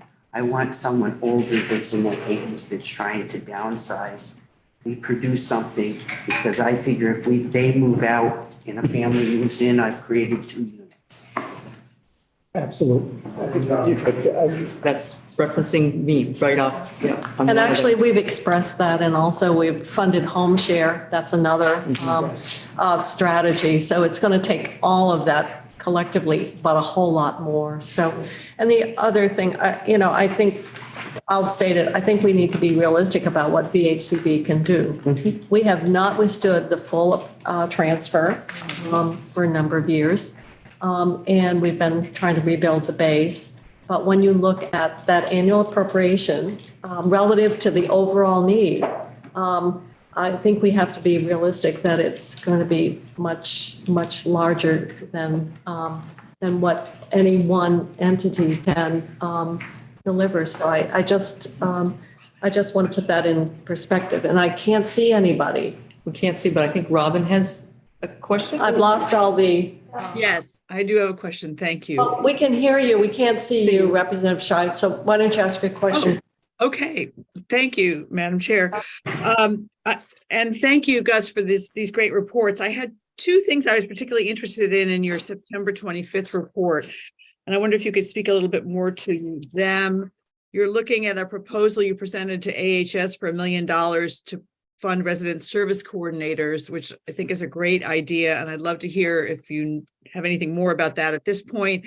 And then you also in the next paragraph talked about asking the committee for authority to allow replacement as an allowable usable funds for the $4 million in the manufactured homes improvement and repair program, which also makes sense to me. I don't know if this committee is supposed to approve that or you're waiting to budget adjustment or what the plan is there.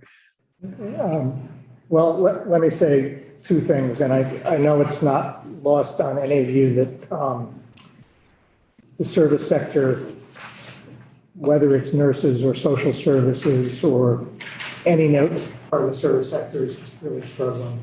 And the vacancies in the mental health system show that. So we the providers we work with want to try to prevent eviction as much as possible. And that's a failure every time anybody needs to be evicted. And all the literature also would tell you best practices is not to concentrate lots of people with lots of needs. Right, in one place. In one place. And I know that Senator Cummings knows there was a stabbing outside of a great project here in Montpelier this fall. There was a shooting just down the street from Chair Lanphier and another shooting in St. Johnsbury, all in the last 10 days. So providers we work with can't always, they need more capacity to not deliver services themselves, but to help people stay connected. And the reality is people do get to hire their service providers and stuff, and sometimes they need a different service provider. So some of them have service providers. The Champlain Housing Trust has actually built in a whole system, but there are higher rents in Burlington that allow cash flow for that. So they're just delivering. We've had a discussion ongoing with David Regal, who is the Secretary's representative on our board, and with Sarah Phillips. And there's a request that'll go to Commissioner Winters this week, and we'll continue to have a dialogue about whether that's the best way to deliver service. So that's still pending, but they have the authority to. The money. Yeah. As to the MERT program, which is not a program we had ever administered before, and our plan is actually a subgrant to the Department of Housing and Community Development because they're already staffed to oversee it. We expect the grant agreement to be completed this week. You asked that program be focused on people who would otherwise become homeless. And the question for us is, with a maximum grant of $20,000, if that's only going to extend the life of a mobile home for a very short time, may there be some circumstances that where it would be better to use that as part of a down payment to a used home or a new home. And that was not thought about when the program was created and authorized. And I guess I am just suggesting to you that we think that's a logical step to take, that we don't want to simply extend the life of a home for 2 or 3 years if we can help somebody into a home that will have 10 years of longevity or whatever. So my understanding is that this committee was able to make some changes, and we'd rather not wait to budget adjustment to do that. And if there's no objection, we would have that reflected in the grant agreement. My question is that an action item? Catherine? Yeah. I was looking at This, If we have the authority and we have no motion, that's all I'm saying, before us. I would say give us a moment to. Can I just clarify whether we have the authority to make that change?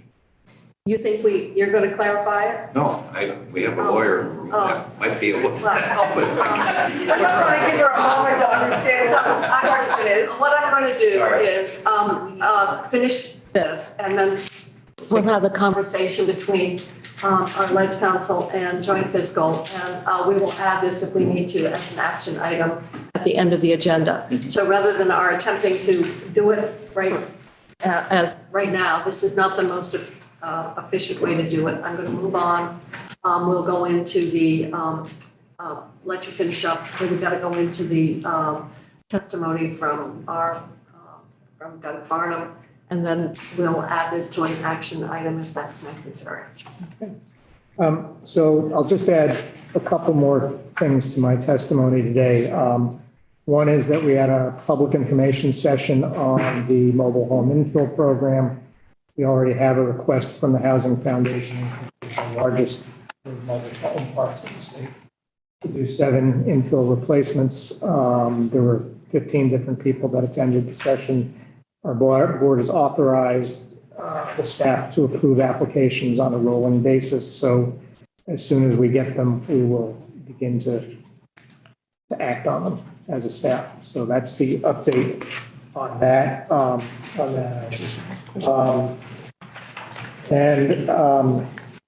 Teresa, your question related to this? It is, it's a mobile home, yeah. And I recognize that they're not going in the floodplain. You're sort of pre-selecting places where they can go. My question is whether there is a focus on families for those, because my understanding is that generally they're at least a 3-bedroom home, and I'm just wondering if there's a focus on families for referrals for those. The referrals will happen as other stuff does through coordinated entry, and I think there'll be a couple of different screens that will have to get used, including where's the park located. Some people, even if they're without housing, do have a vehicle. Not every mobile home park is convenient to public transportation.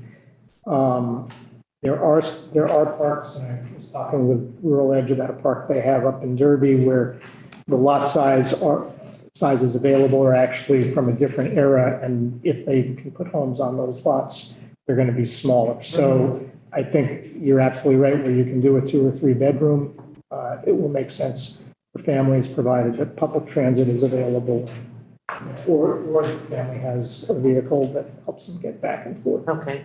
And I just, some people might actually even be willing to move if they're going to have a place of their own so just want to make sure that all of those different variables are looked at in terms of referrals. Yeah. I can't help myself but comment. I'm really glad they're not going into the floodplain in my area. Some of the replacements for the mobile homes that are in the parks in my area are going right back to the same lot after their mobile home. So they're getting money for the buyout to buy mobile homes that go right back into the same trailer park in the same spot. But will they be raised or? No. Well, I guess we need to look at that because we've been assured that we're not funding replacements that are, it could be FEMA, and FEMA will do it, but then you have to take flood insurance, and some people got some very disturbing findings on that. So I guess whoever's in the room can help us with that. Should. I'm going to ask you to keep going quickly because we're running behind again. I'm just about at the last point I was going to make was obviously the flood is having an impact on the board's work. I was with Senator Cummings in the Barry neighborhood that was hit so hard a few weeks ago.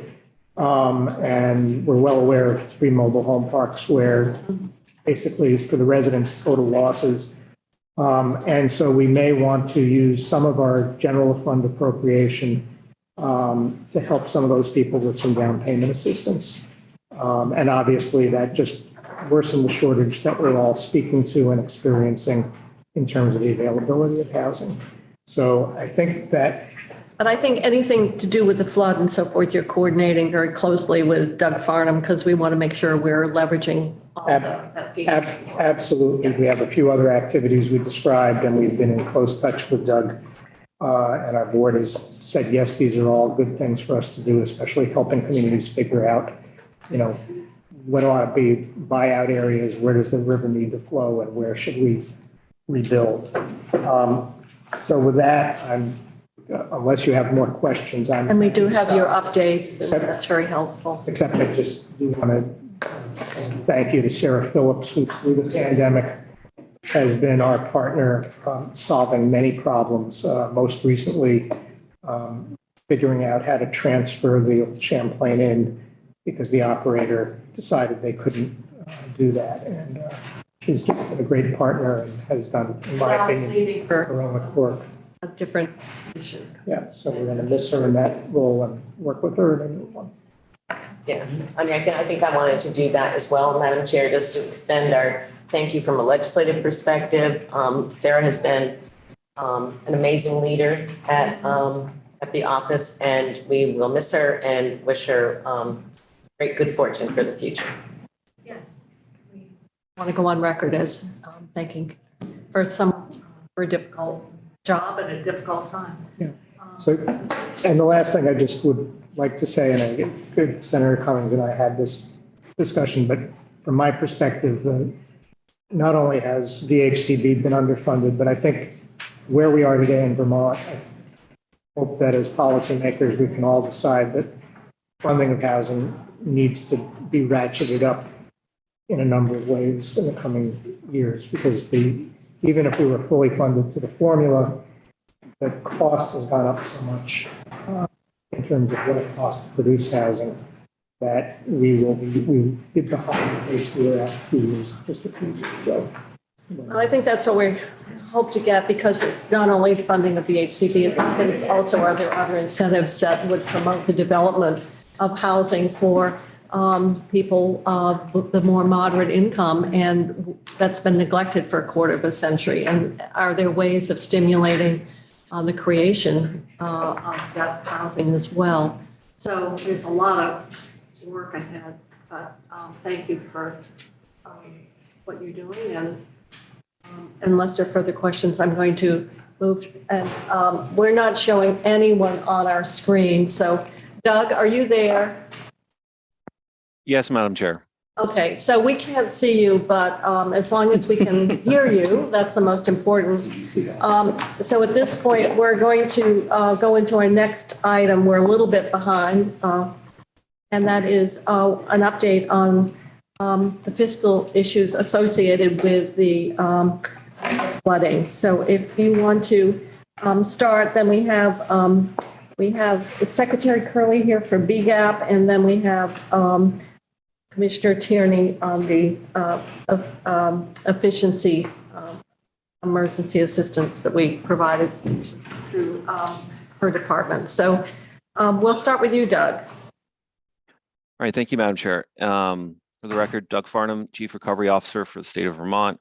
I want to apologize for not being there in person. I just had a couple commitments that I couldn't make reconcile. So I would prefer to be there in person with all of you, but like you said, at least if we can get the audio, we can work through this.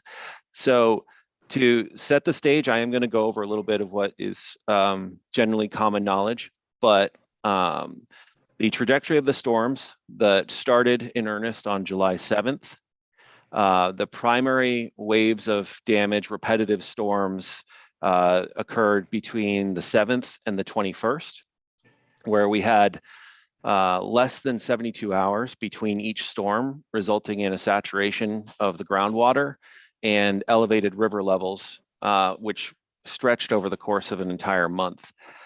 The state of Vermont has requested that FEMA reconsider the incident period to be from July 7th through August 8th. After digging into the data further, after compiling preliminary damage assessments, we believe we can back off the 6th, 7th, and 8th of August, because the primary damage that was reported and collected through the municipalities and individuals through 211 is for August 3rd through 5th.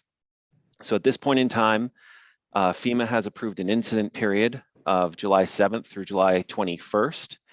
And we are about to submit a request for declaration on the August 3rd through August 5th events, which primarily took place in Rutland and Addison County. And the 3rd through the 5th, that's where the most concentrated damage was, much more so in Addison County. We are not giving up on our request to have one consistent incident period because we do believe it would simplify things for municipalities and individuals and everybody, but having those 2 incident periods declared from a public assistance perspective would encompass the vast majority of the damage. So from a financial perspective, it would achieve most of what we were looking for with the longer incident period, but not everything. And I do think the not having the 22nd of July through the 2nd of August as part of an incident period will cause individual families to slip through the cracks. Now, with landslides and other events that occurred in that gap, we are able to make case-by-case arguments that the damage was linked to the storm, that the incident period ending on the 21st, even if we don't get FEMA to approve the more, the longer consecutive time period. So we will make case-by-case appeals to FEMA for any damage that was recorded or sourced between the 22nd of July and the 2nd of August. So that's the general flow of the disaster, and from a federal perspective, potentially 2 separate disasters. I would stop there to see if the committee has any questions on what I've said so far. We're going to see if we can get you up at least on the screen. Questions? Can you clarify, there are 2 categories of FEMA assistance. One is the public assistance, and then the assistance that goes out to individual households. Yes. So for the Addison, will that be for both components? So Addison, with the August 3rd through the 5th event, we believe there's sufficient damage there for them to pass the public assistance threshold. But based on the reports that we've collected through 211, even with a consecutive grant incident period from the 7th of July through August 5th, we don't believe that it would meet the thresholds in Addison County for individual assistance. So unfortunately, what we had there was very concentrated. There was a large number of basements damaged by sheet runoff, so they didn't hit substantial damage thresholds, and then a small number of high amounts of damage to individual households. So the nature of the damage in Addison County for individuals, unfortunately, when we surveyed the data, does not meet the individual assistance thresholds. So I think Vermont will not, I don't think we can count on federal assistance for individuals in Addison County, aside from the SBA declaration that would help with some SBA loans for Addison. Other questions on that?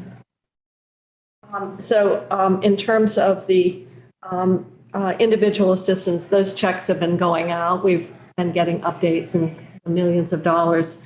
The public assistance that would flow through the state, is that right? Whether it's through transportation or to municipalities as well as the state. What is the estimated claim on FEMA assistance? Obviously, you've been inventorying. What does that look like? So I would say we're definitely still in the process of inventorying. The individual assistance recently crossed $19 million. I believe that Irene individual assistance was at $23 million. I apologize. It may be between $21 and $23 million. That was the general range. So if you adjust for inflation, we still have distributed less individual assistance than in Irene. However, rental assistance counts in that individual assistance amount, and there are over 1,000 households receiving rental assistance. So that 19 million will continue to increase on a month-by-month basis over the next 15 months or so as FEMA helps households with rental assistance. On the public assistance side, we have, last I checked, just over 30 million of damage and expenses formally scoped with FEMA. And we need 111 million obligated with FEMA to reach the 90% cost share threshold. From all of the early indications and informal estimates we're seeing right now, we expect the PA damage to be consistent with or potentially exceed what was reported in Irene, which was 217 million of public assistance in Irene. Now, the nature of that damage is very different, right? Because in Irene, there was widespread loss of bridges and roads. Our bridges definitely held up much better, and our roads held up quite a bit better, but we had several wastewater treatment facilities, I believe 4 to 5, that were significantly damaged, some which are likely to require a full rebuild or movement.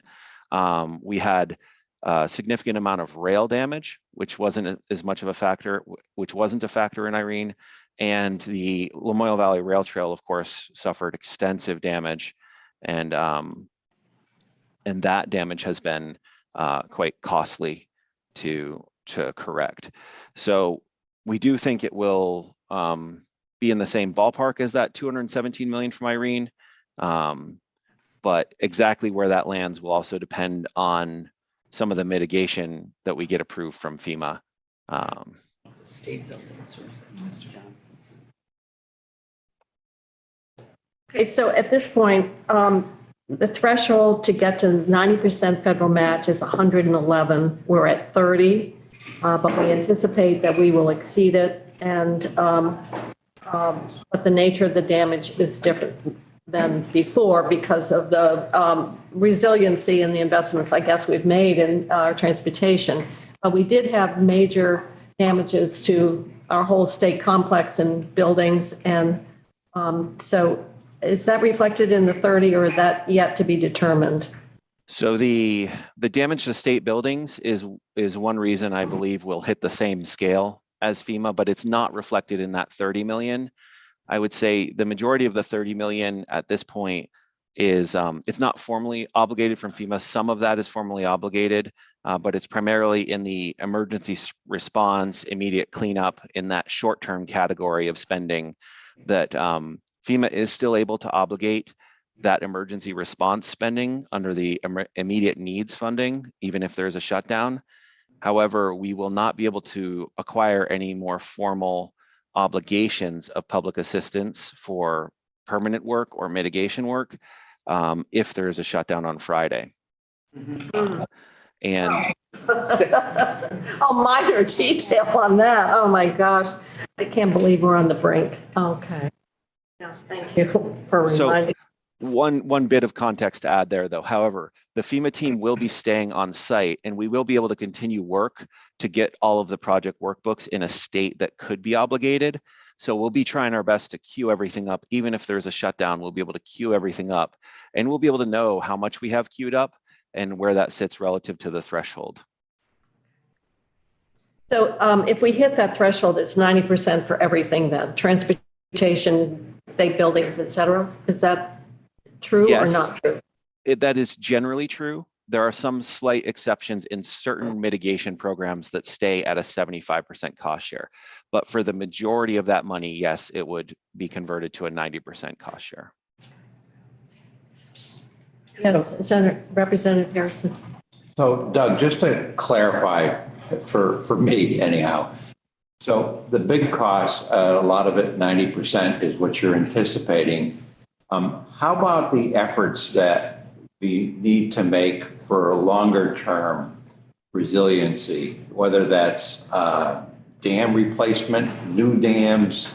What kind of help, if any, is available for that? And getting back to some of the state costs, like state buildings, you know, part of the resiliency is moving HVAC, electrical and stuff up to a higher level. Is that included in your 90% help? So the, yes, sorry, I started focusing on the second question and lost a bit of the first, but in remediating the state complex, one of the factors that we'll have to work through is how historic preservation plays into the required mitigation for a building. So that is a significant step that we have to clear and define. Historic preservation rules with FEMA do generally allow for some exceptions in mitigation. The same was true for the Waterbury State Office Complex, and we were able to work through that situation and achieve what was an incredibly successful mitigation strategy. We had less than $200 worth of damage in the Waterbury State Office Complex. So we would be able to work through, but the conversation with FEMA on the Montpelier complex is going to be, I believe, complex and protracted, because we do have to resolve historic preservation. We do have to get them to agree on what mitigation is required to meet codes and standards. And then if we don't want to rebuild in exactly the same footprint, we have to take the alternative project approach with them, which allows us to take whatever amount they would approve for mitigation and use it at a slightly different site. So I do think there will absolutely have to be some mitigation, but yes, it'll be a question of how much mitigation is done. And I think the moving the utilities up above the floodplain is generally a requirement. But then if you look at, okay, are we flood proofing the foundation of the building? Are we putting in floodgates? Are we, any of those extra measures may have to be negotiated with FEMA and historic preservation. Okay, so can you go back to the longer term potential solutions, like a new dam? Yes, sorry, yes. Would we get any help for that? So under current federal structures, we wouldn't be looking at much help above the current baseline federal funding that we see. So we've been working with the delegation to propose a federal supplemental. Things are a bit rocky in Washington right now. So I think, understatement, right? So the passage of a federal supplemental is far from guaranteed, but with Hawaii and California and Florida and a number of states needing federal supplemental disaster funds, I think that increases our chances of getting a supplemental package, because Vermont is not asking as a standalone package. But community development block grant funds, CDBG funds are some of the, and USDA rural development funds, there's some potential to ask for funds which are more flexible, and sometimes CDBG funds don't even require a local match. So we have framed up some requests that the congressional delegation has considered and is pushing forward that would help us with those larger long-term mitigation projects, not lock us into any specific projects, but we did work with the agencies of natural resources, ACD, all the relevant agencies to construct if we could do all of the mitigation work that this disaster really highlighted, what would the price tag be? So we put a big ask forward through the congressional delegation, and it really does hinge on whether or not a federal supplemental can make it through in the current state of Congress. So just to clarify then, in terms of the FEMA award, in terms of the federal money, that's still in progress. Is that correct in terms of what that amount might be? Because we don't have the information yet. We've met that 90% threshold. We don't have all the information. So it's still very much under development in terms of what that level of federal assistance would be flowing to the state. Absolutely, it's going to be in flux. What we do know is the administration accepted the FEMA grant primarily because at the beginning of the disaster, we needed to get the emergency spending authorized, and that emergency spending category is under 100% reimbursement rate. And we've also gotten a category Z for administrative costs authorization from FEMA so that we can book our staff time that's related to this disaster against that category Z. So those flows of funds are relatively small compared to the overall disaster, right? They could be in the $20–30 million range, somewhere in there. It's a lot of money, but it's not relative to the size of the entire grant, not it's not the anywhere near the majority of the grant. That total cost will become much clearer over the next 60 days because municipalities and state agencies have been starting their recovery scoping meetings. And once we have that first meeting, we have 60 days to lock in our project workbooks, our damage inventories with FEMA, and that will be the total amount of base expense that's on the table as far as damages go.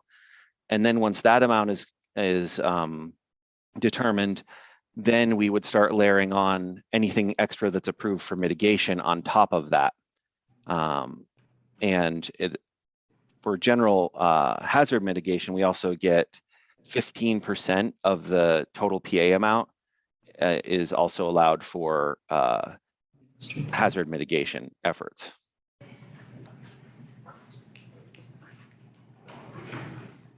So, Doug, if you could just clarify, you said we've got the 100% federal grant already? So the administration has accepted the grant from FEMA. So we have And how much is that?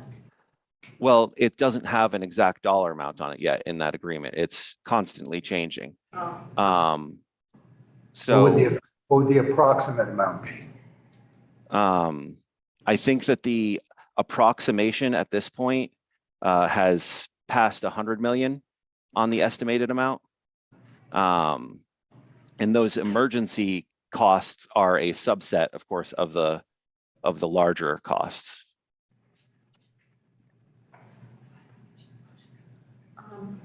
Other questions? Oh, I'm sorry. Yes, Representative Wood. Mr. Farnham, this is a slight shift, but can you give us a brief update on the standing up of the Vermont Disaster Relief Fund for individuals?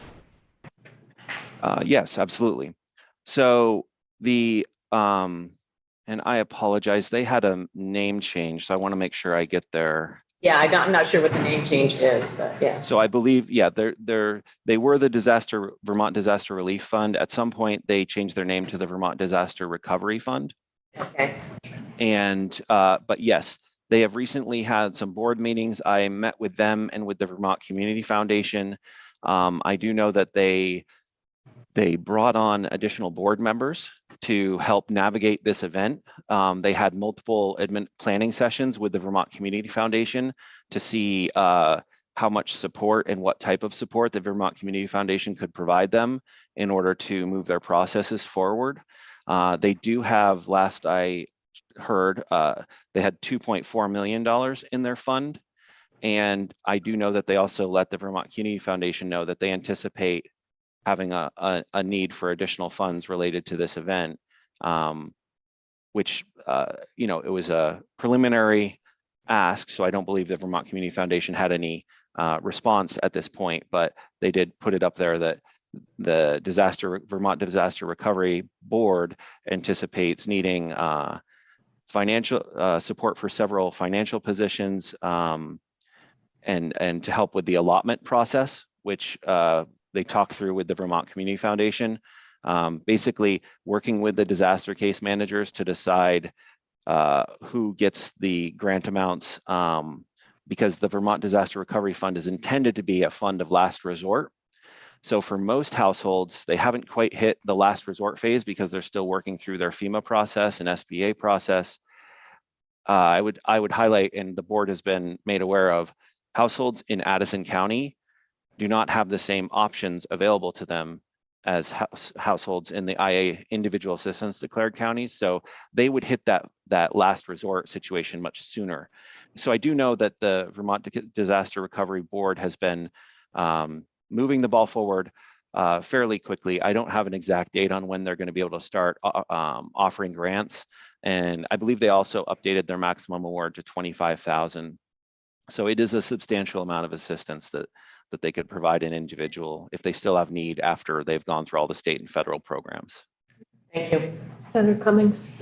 Yeah, Doug, it's not a large number of people, but they're fairly desperate. So I just wanted to know if anyone was aware of folks who would like to elevate their homes rather than take the FEMA buyout, which once they pay off their mortgage, doesn't allow them very much to buy another house.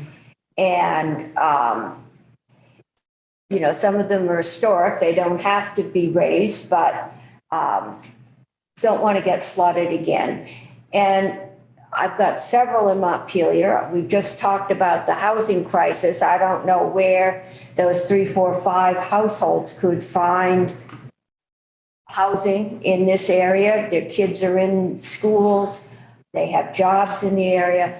Anybody looking at something to help those folks? They seem to be, a small number just seem to fall through the cracks. So Actually, Doug, I had sent you an email and after Senator Cummings, because we've got, I think it was the city manager had raised that issue. And so I know you've been looking at that. yes, absolutely. I think each community is going to have to go through that on a location by location determination, right? Of, does it make sense to elevate this location? Does it make sense to pursue a buyout? We have over 200 households interested in a buyout, not saying they've applied or not saying that they will get a buyout, but there's a huge amount of interest. And you put that relative to, since Irene, Vermont has conducted 160 buyouts in the last 10 years. So that's a very large amount of interest. Sorry, No, it's not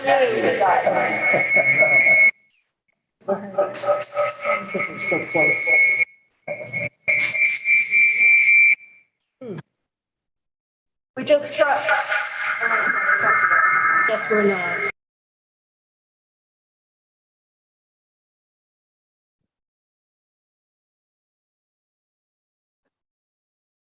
I apologize, Madam Chair. I can't hear you. I can't hear the room.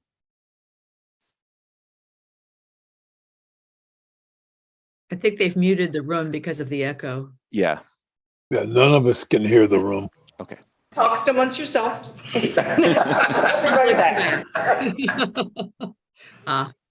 Working on it. We can hear you though. They hear you? No. No. They hear us. We can hear them. And we can hear the room now. Okay. Can you hear us? Okay. Yes. Okay. Okay. Oh, good. And now we can see you too again. So we've replaced a screen. We can't see you. Wait, here we go. We're not that good looking. How's that? Is that better? Can you see it? Can you see us? I can, Madam Chair. Yes. Yes, now we can. Thank you. All right, so let's keep going. And we were on buyouts and a response from Doug on Senator Cummings' question. So I think with over 240 homes that hit substantially damaged or destroyed levels through FEMA's numbers, which we know not everyone is reporting their damage to FEMA because not everyone wants to engage with FEMA. So it's at least that number. We have a significant number of households, and when you spent the last at least hour talking about the housing challenges in the state. So we'll need to work through with each of those communities and support the conversation about, is a buyout right? Is elevation right? If there is a buyout, how do we help that town restore those housing units in another location within their footprint? I think it's going to be some very complicated conversations. And one thing I'd like to put on there, and I apologize for taking more than my fair share of time, Madam Chair, but the administration has been looking at, and I know we've been contacted by several legislators, the property tax abatement process that was used after Irene, and that helps the municipalities because it takes them off the hook for the abatements of education tax. Municipalities would still be responsible for abatements of their own municipal tax. But the administration does want to work with the legislative leadership to try to commit to that property tax abatement process or some version of it before the session starts, if possible, to give homeowners that were substantially damaged or destroyed and municipalities a little bit more certainty. Senator Cummings obviously has a particular interest. Yes, it's here. We're all the same thought process. I have actually put in a bill as a drafting request for a bill there's a placeholder to just reinstate what we did after Irene, just so we'll have a vehicle to work from. So I think it'll be a good conversation because I probably have two of the most seriously impacted communities and with residential housing that's been hit. And I look forward to working. Okay, Senator Westman's already signed on. So anything else, Doug? Otherwise, we're going to move into BGAP and then on to what we're doing with Efficiency Vermont. Other questions? Obviously, a lot of things that are fluid, but we want to make sure that we're obviously taking every advantage we can of federal assistance. So if do you have anything else you want to offer at this time?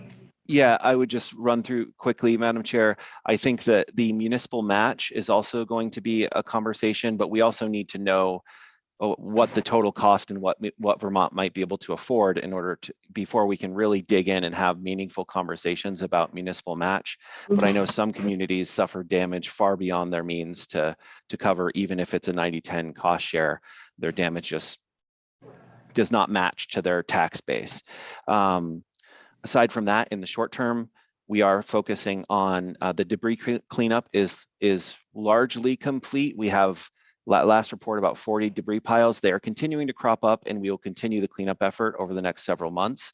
We are starting to shift to what we can do appropriately with the river corridors for getting debris out of the river corridors.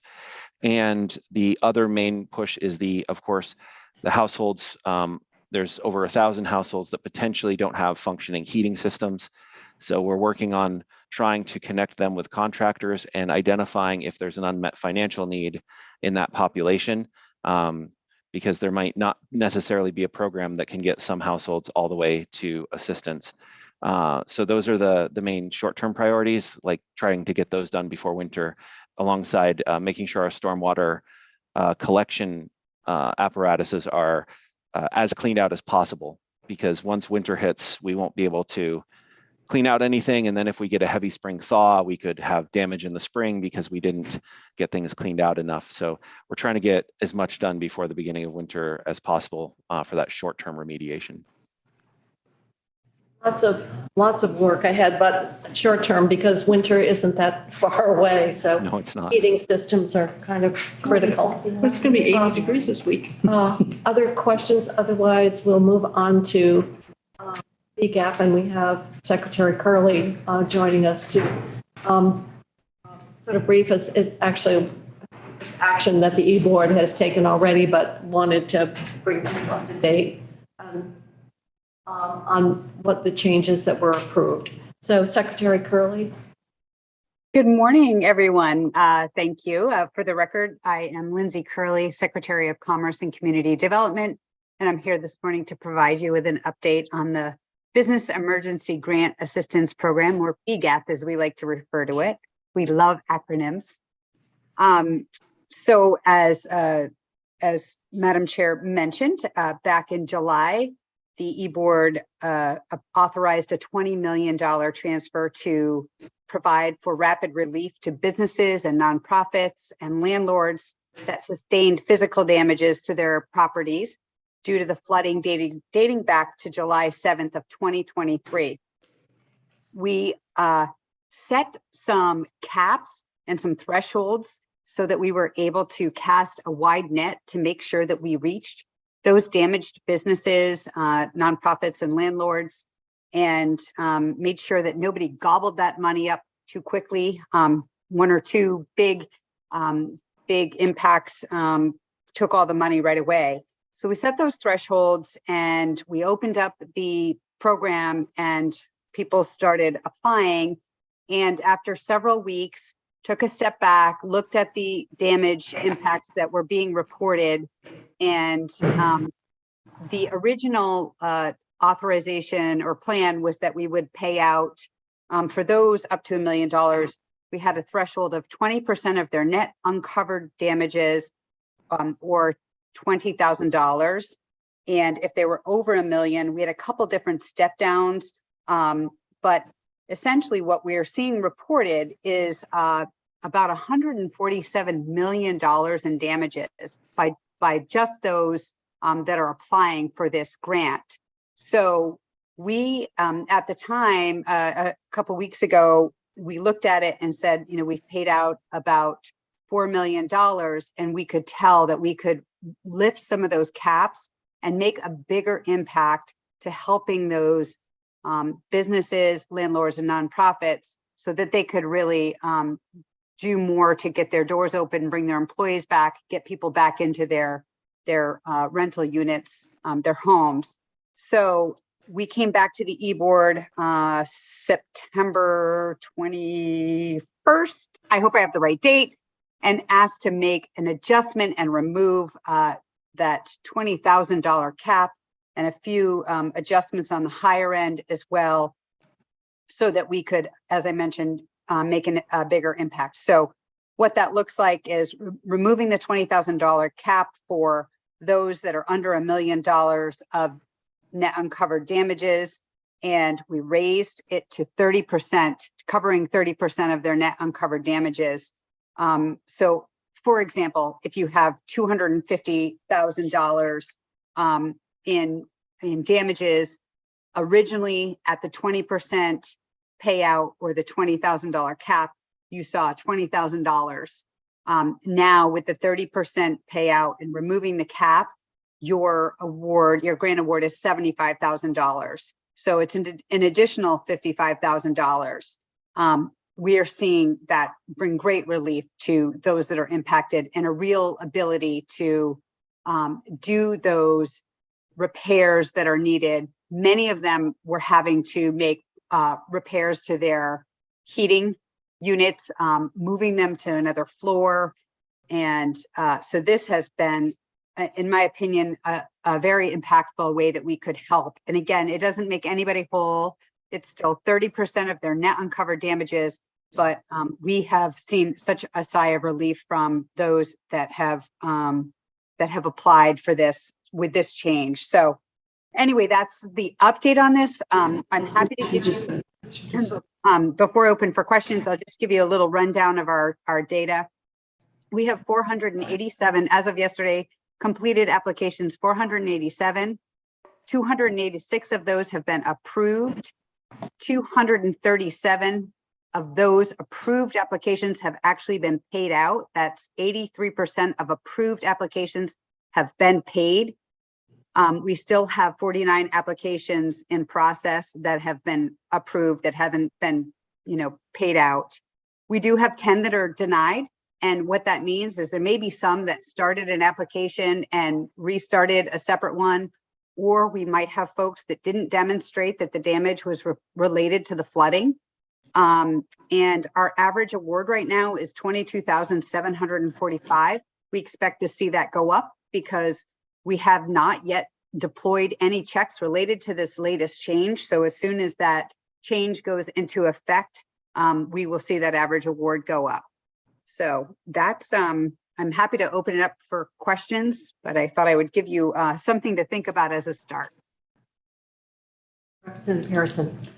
Yeah, Madam Secretary, I just quickly, with the change, and maybe it's too early to know, do you anticipate the $20 million being enough, or do you anticipate asking for more spending authority to take care of the need out there?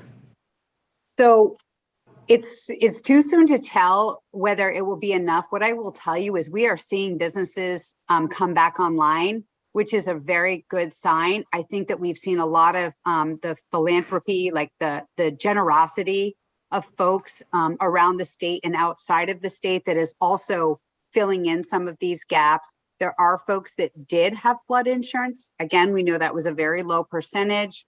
There were folks that had GoFundMes. So there are a variety of different ways that people are cobbling together this money. So I think it's too soon for me to say that we will come back, but I will say that I have had business owners say to me when they learned of this increase, wow, I feel like I can do it. And I'm not speaking for all of them. This is just a few that I spoke with saying, will this be helpful?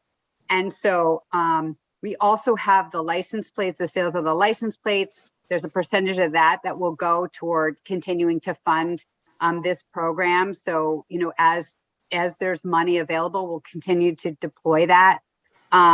You know, time will tell, but as I mentioned, we're hopeful that we continue to see businesses and landlords bringing these properties back online. I know you all toured Johnson and you're touring other areas, so you also are getting some intel as well. So I'd be, you know, curious to hear from you as well. Thank you. Somebody's hand is up. Oh, yes, Senator Sears. Yeah, Madam Secretary, thank you for the presentation and also your responsiveness to some of my constituents. You use the term uncovered, and I'm wondering about the flood insurance or other insurances people have. Have you had reports from businesses where the insurance industry is not being responsive as state government? Sure. And the reason I ask that question is there are some horrific reports out of Fort Myers, Florida, over the insurance industry and their attempts to shortchange people. I'm curious if we're having that problem in Vermont. So yes, we do. I do hear from business owners who are frustrated with what they believe that their insurance should cover and what they feel they're being covered for. And I cannot tell you specifically whether one is right or the other is right. But the Department of Financial Regulation has been very responsive to working with those businesses and trying to help them navigate that conversation. I think that obviously insurance is very tricky. It's not always super clear what is covered in there. Having been a business owner of, you know, myself, I think there were times where I thought we were covered with something only to learn later that it wasn't exactly in there the way I thought it was. So, but we have said to business owners, if you think that you are not, if you are being told something that doesn't feel right to you, doesn't feel like what you think that you had coverage for, there is this helpline at the Department of Financial Regulation, and they've been very responsive to trying to help folks look at their policy and navigate that. So I think that, you know, I don't want to alarm people and say that insurance companies aren't working with them, but I do think that people have to trust their instincts and utilize that consumer line that DFR provides to help them navigate this, because this is all very confusing and is a lot to try to digest. So absolutely, I would encourage folks to use that. It would be helpful if, actually, I've been dealing with a Dorset business, and I think you probably know that business. I'm not sure, but I can absolutely send you the information from DFR if you would like me to, and you can forward it on. Right. Okay. Perhaps others would be interested as well. Absolutely, I'm happy to do that. Representative Wood?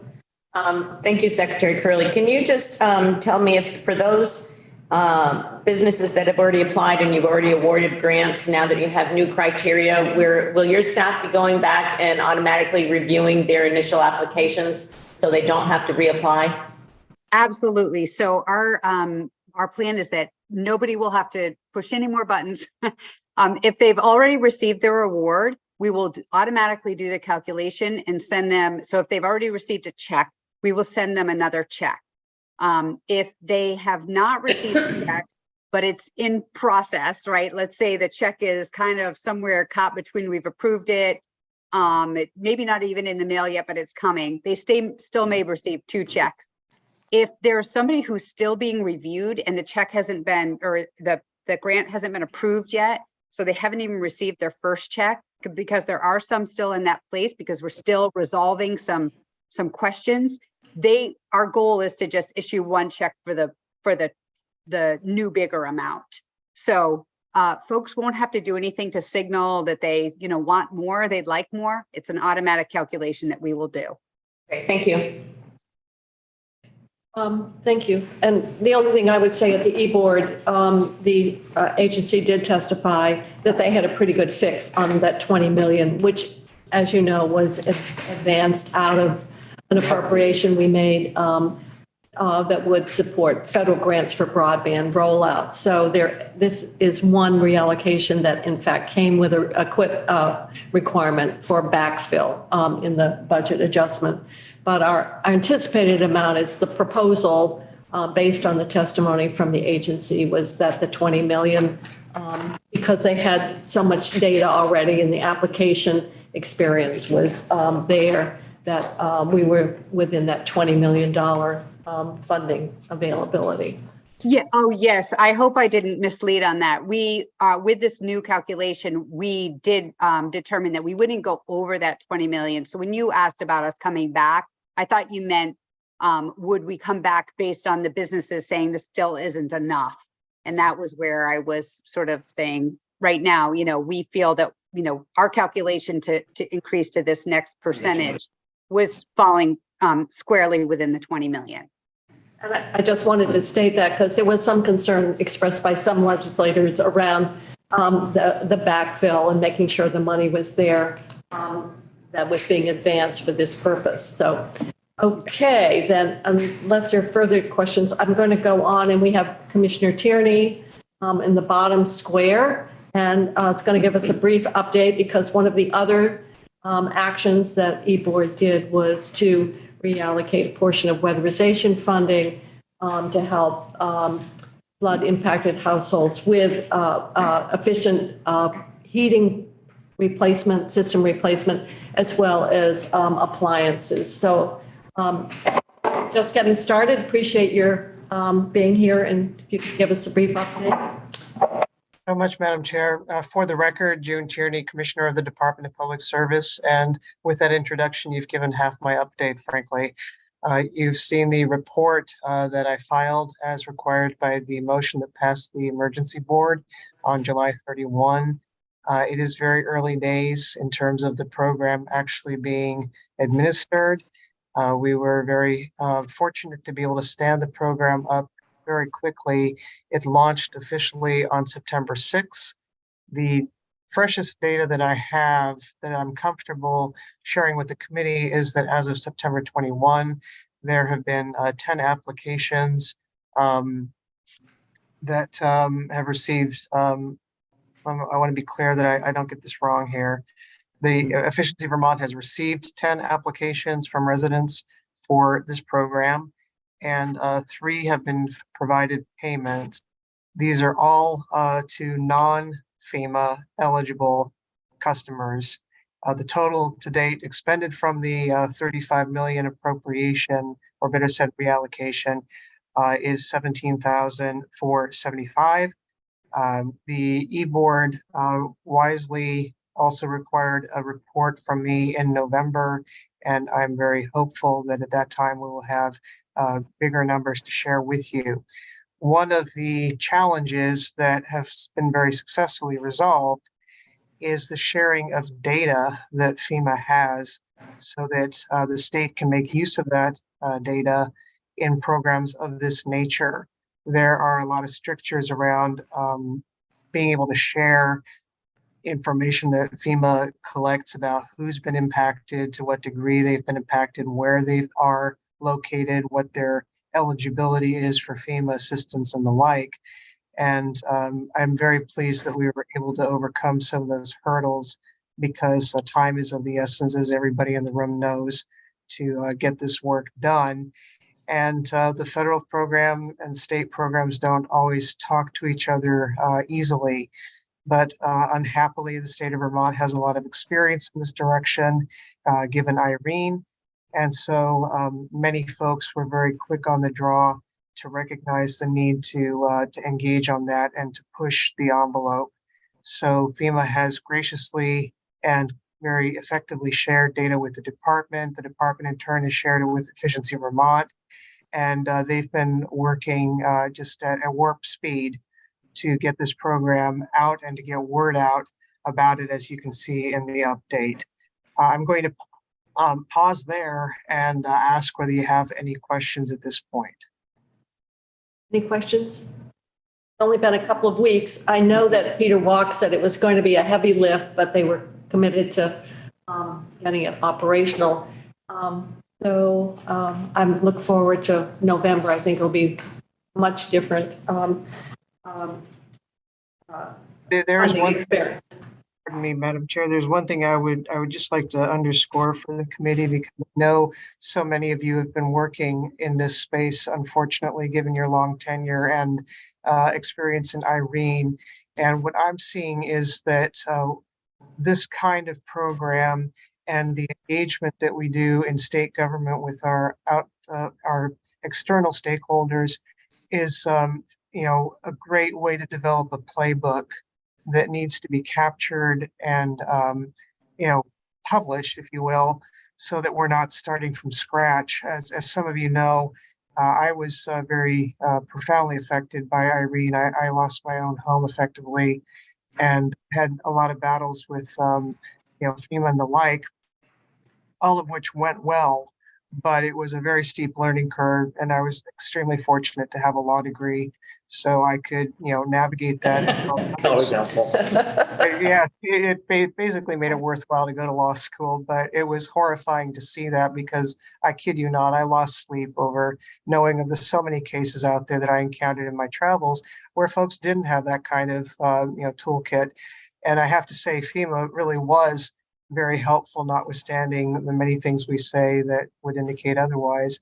It's just that they're very hidebound in many respects, because the experiences they have nationally are in terrain and the like that does not resemble Vermont. I mean, if you're in the Mississippi Delta, for instance, your idea of what's needed as a hazard mitigation measure is completely different from what we have here. But my point is simply that I'm pleased to see that we're gaining experience and building institutional chops that allow us to react more quickly. And I think this will help us be proactive as future events happen. And I'm specifically calling out the initiative that Efficiency Vermont has exhibited and the willingness to take on that heavy lift. I would point out that they were very responsive to the call to action that I issued in mid-July to all the utilities to do what they can to think and stretch into this space, because we know it's coming again. And so in addition to doing this program and doing it well, I think they are also benefiting from a lot of collaboration with the distribution utilities who are also engaged in this space in sharing data and competencies and the like. So lots of good lessons being learned for us to apply in the future. I just hope that we're able to distill that knowledge and have a playbook that we can dust off for the next time. As there will be, I'm sure. Okay, other questions? Otherwise, thank you very much, Commissioner Tierney. Thank you so much. Always a pleasure to be with you. And we're sorry, David Walk had a Peter. Why am I using David from Castleton? I'm a senior moment. Peter Walk, a different even last name spelling. I couldn't be here today, had a conflict. So, but very committed, and Commissioner did a fine job of the brief update. So with that, I'm going to move on to, we have some action items that are before the committee. Wait, I'm ready. So the first, and I just want to go back to the request that we had from Gus Seelig. And we reviewed it, and the determination is that joint fiscal does not have the authority to effectuate that request. So we could either indicate that we're supportive of the concept. We haven't taken a lot of testimony, but it would obviously be something that would have to be done upon our return. So I think there's more time to consider it, because it's not anything that is, I hate to use the term actionable because it reminds me of Donald Rumsfeld, but today. So I just wanted to let you know that legal counsel had a chance to review what we had for authority, and we don't have it. So that's the update on that. Whether I like the concept. Yeah.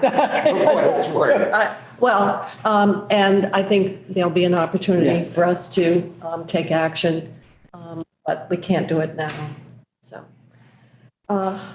Now, our first action item on the agenda is the workforce needs, and we, Cheryl Wilcox is here to present the proposal. This was something that got funded in the budget, and we had language around Medicaid match, and fortunately, that was available, so we were able to parlay that into over 6 million. And so we welcome you for your request, but was language for joint fiscal to review it and approve the spending plan. So thank you for coming. Yes, thank you for having me. For the record, Cheryl Wilcox. I am a social worker. I work for the Department of Mental Health. I'm the Mental Health Collaborations Director, which just means that I get to do a lot of projects across our departments, this being one of them. So I know you have the memo from our commissioner about what we would like to do for the workforce funds. I did want to say that I've been in touch with our fiscal folks in the secretary's office that things are moving forward with the match. We're not foreseeing any issues, which would bring it up to 6.9 million, which would be really exciting for an investment. The slides that you have that were supplemental to the memo actually talk about what we would like to do.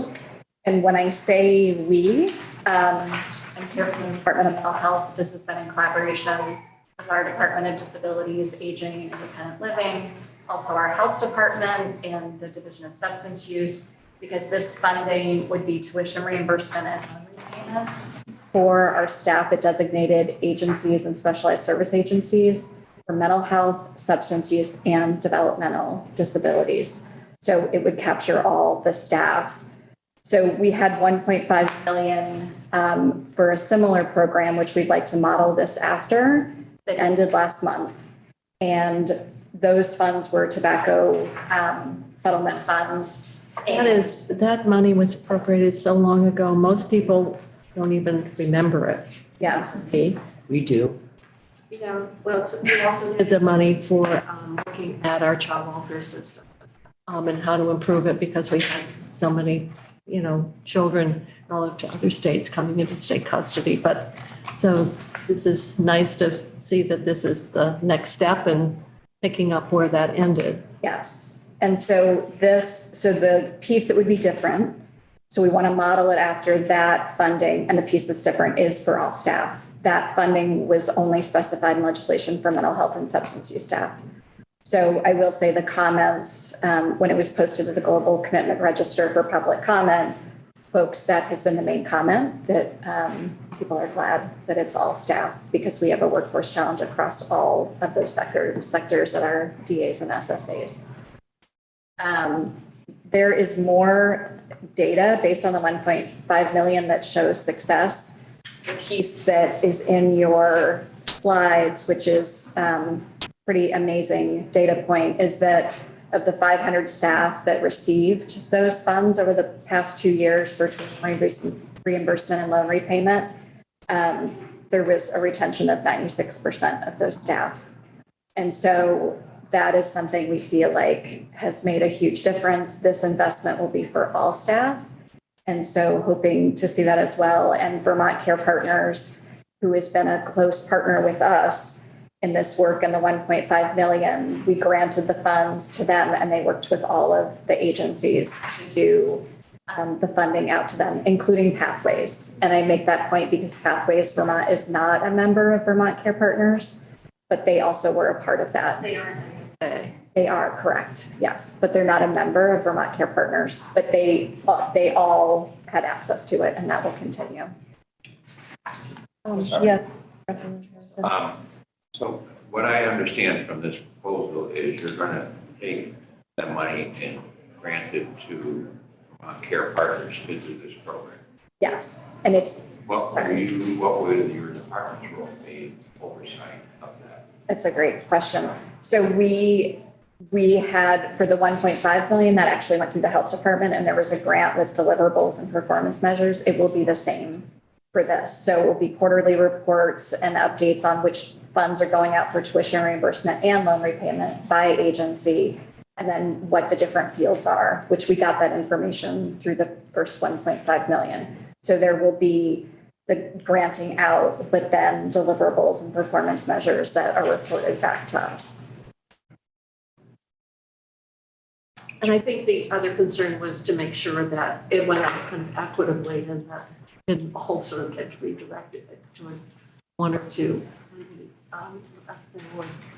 I have a couple of questions. Representative Shive's next.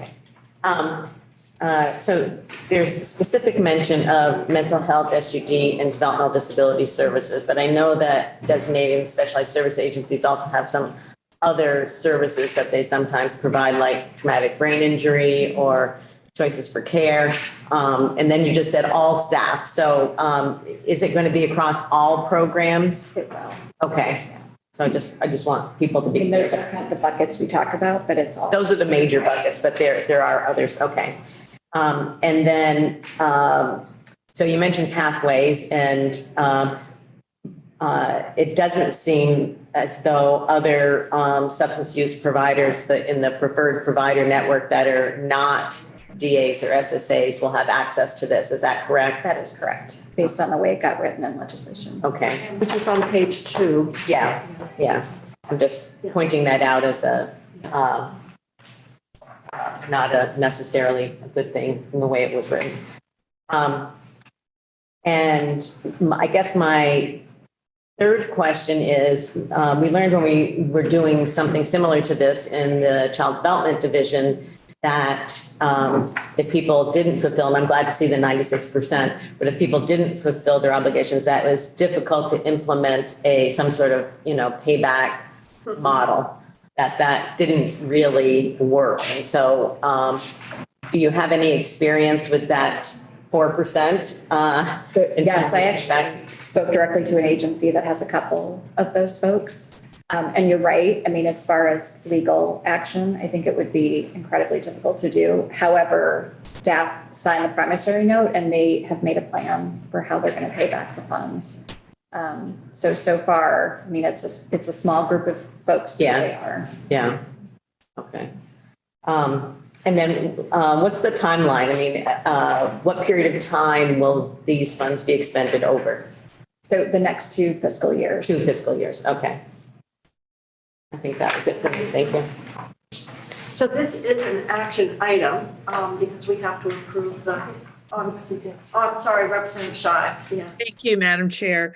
Just a quick question on the very last paragraph of this memo. The funds will be maintained in a central pool. That seems to make sense to me. Agencies would be allocated their share at varied rates. What does varied rates mean?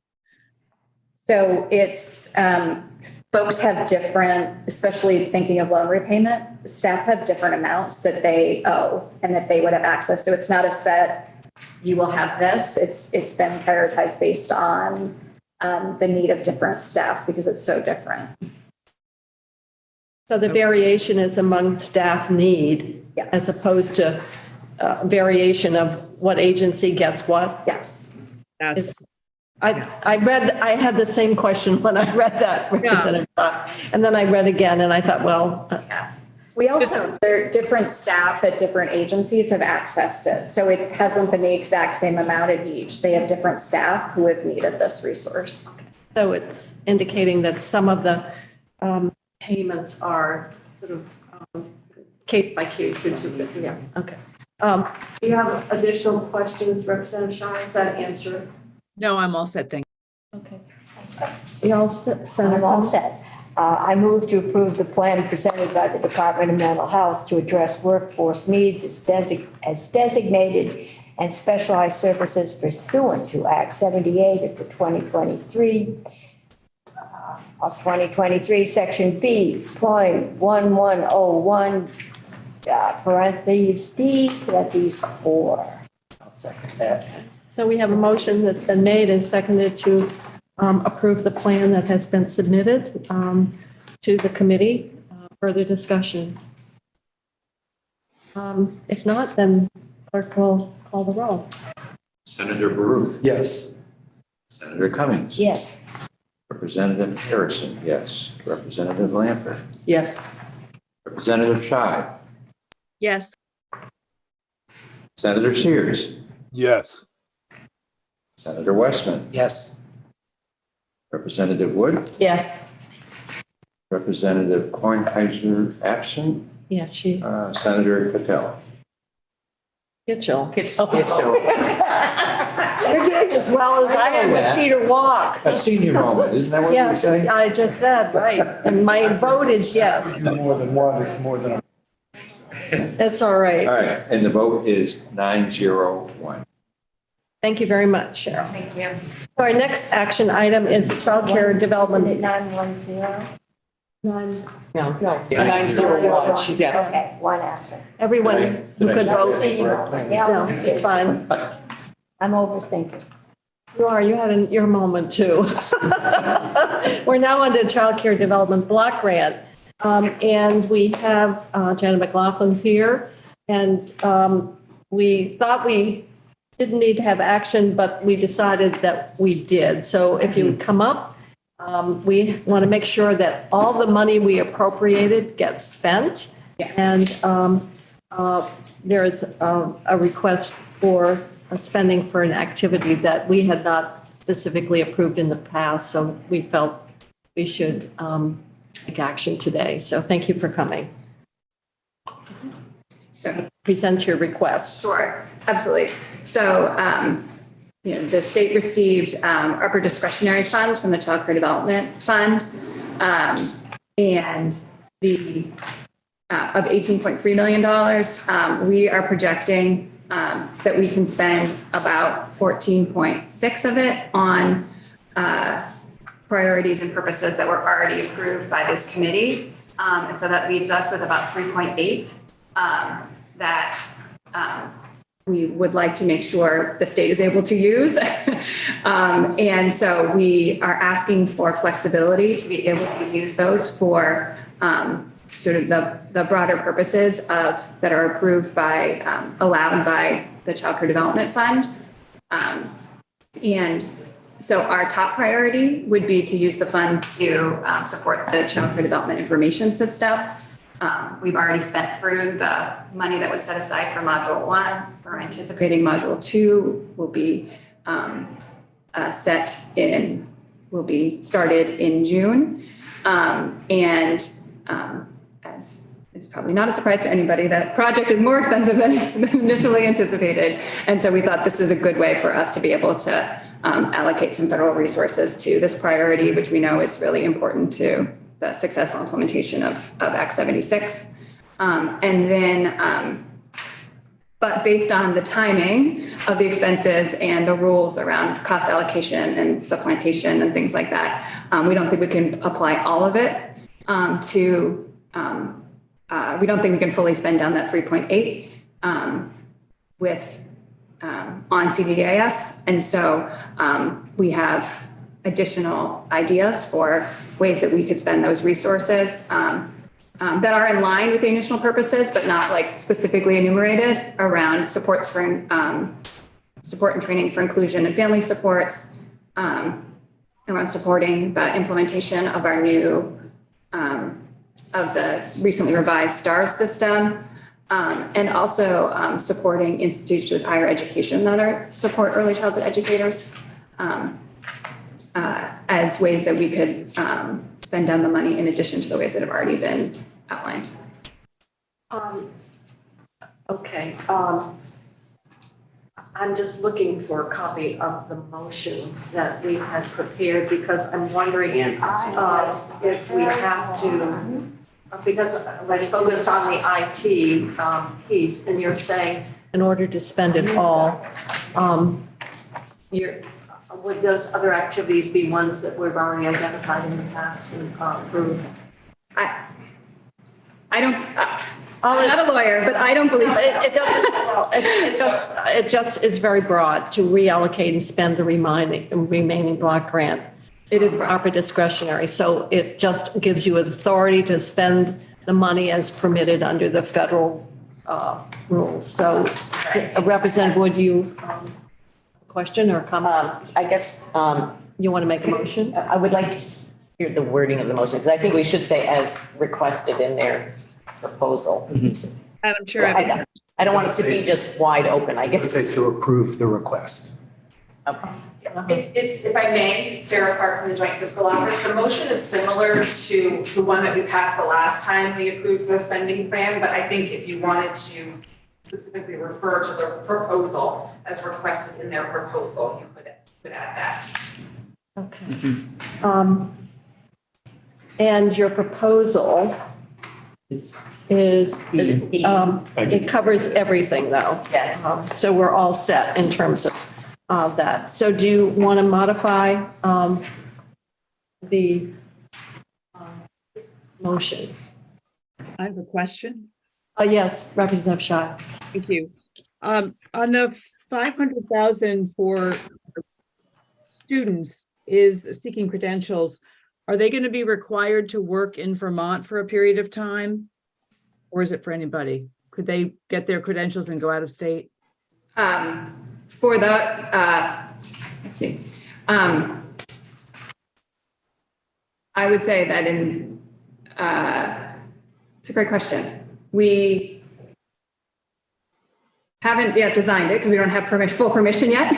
And so I think we can prioritize the resources to institutions that we know are serving Vermonters more, because all of this money needs to be out the door and spent by next September. We have to make sure that the design is very administratively simple, I think, on it. And so we were thinking it's things like what we hear from our higher education partners is that students have trouble affording their books. And so they don't have materials to do their student teaching. And so some of the thinking is that if an institution of higher education was able to purchase some of those materials and have them on hand, then that would reduce some of those barriers. So I guess I would say the material, like some of those things would stay in Vermont. And then some of the supports that are directly related to potentially increasing we already give some bonuses to students who have, as they receive a credential, and potentially increasing those amounts in a short period of time. Those would be for people that are working in Vermont programs. Is your question, Representative Scheid, would there be in return does that individual make a commitment to work in Vermont for a period of time? I think that's similar to what we were talking about just a few minutes ago. Right. I think all of our programs, if we're going to give them money to be students, that they need to make a commitment to working in Vermont for a period of time. And that's similar to the discussion we just had with the funding to SSAs and DAs. I was just going to say, like, sometimes I'm envisioning it like depending on the size. So if you've got a $20,000 tuition that you've got practice, and this is helpful to $500 to buy books, I'd hate to have that small of a help be sort of tagged with something so heavy as that you have to stay in Vermont if there's not others. But it really does have to weigh within the overall size of support versus complexity. But you haven't designed this complexity. yet. We have not fully designed it yet. I mean, we do already have the other projects that have been funded, right, are the Teach Scholarship Program, the Student Loan Repayment Program. So we do have other programs that are the more robust supports. This is really about sort of filling in those small gaps. And again, we know that one of the barriers are institutions of higher education that offer early childhood education degrees. What we're hearing from the instructors and from the professors is that there's still gaps that are keeping students from achieving their goals. And we thought that in this case, we would ideally be working through the institutions of higher education. And we can, I think, design the funding mechanism to, again, like I said, prioritize those institutions that we know are serving Vermonters and people who are likely to stay. So just so I'm clear, we're really talking about the 3.8. Yes, that's it. And the 3.8, what you said to us is you want to dedicate towards the IT system. As much as they can. Right. And then as anything's available, they have a tier. I'm just, because we're getting back into what we've already approved, correct? No, this is new. The three points to be new.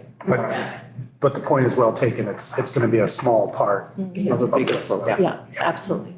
The IT system will within the budget. Well, I guess the whole thing is for a modest amount of money to put in that kind of work requirement.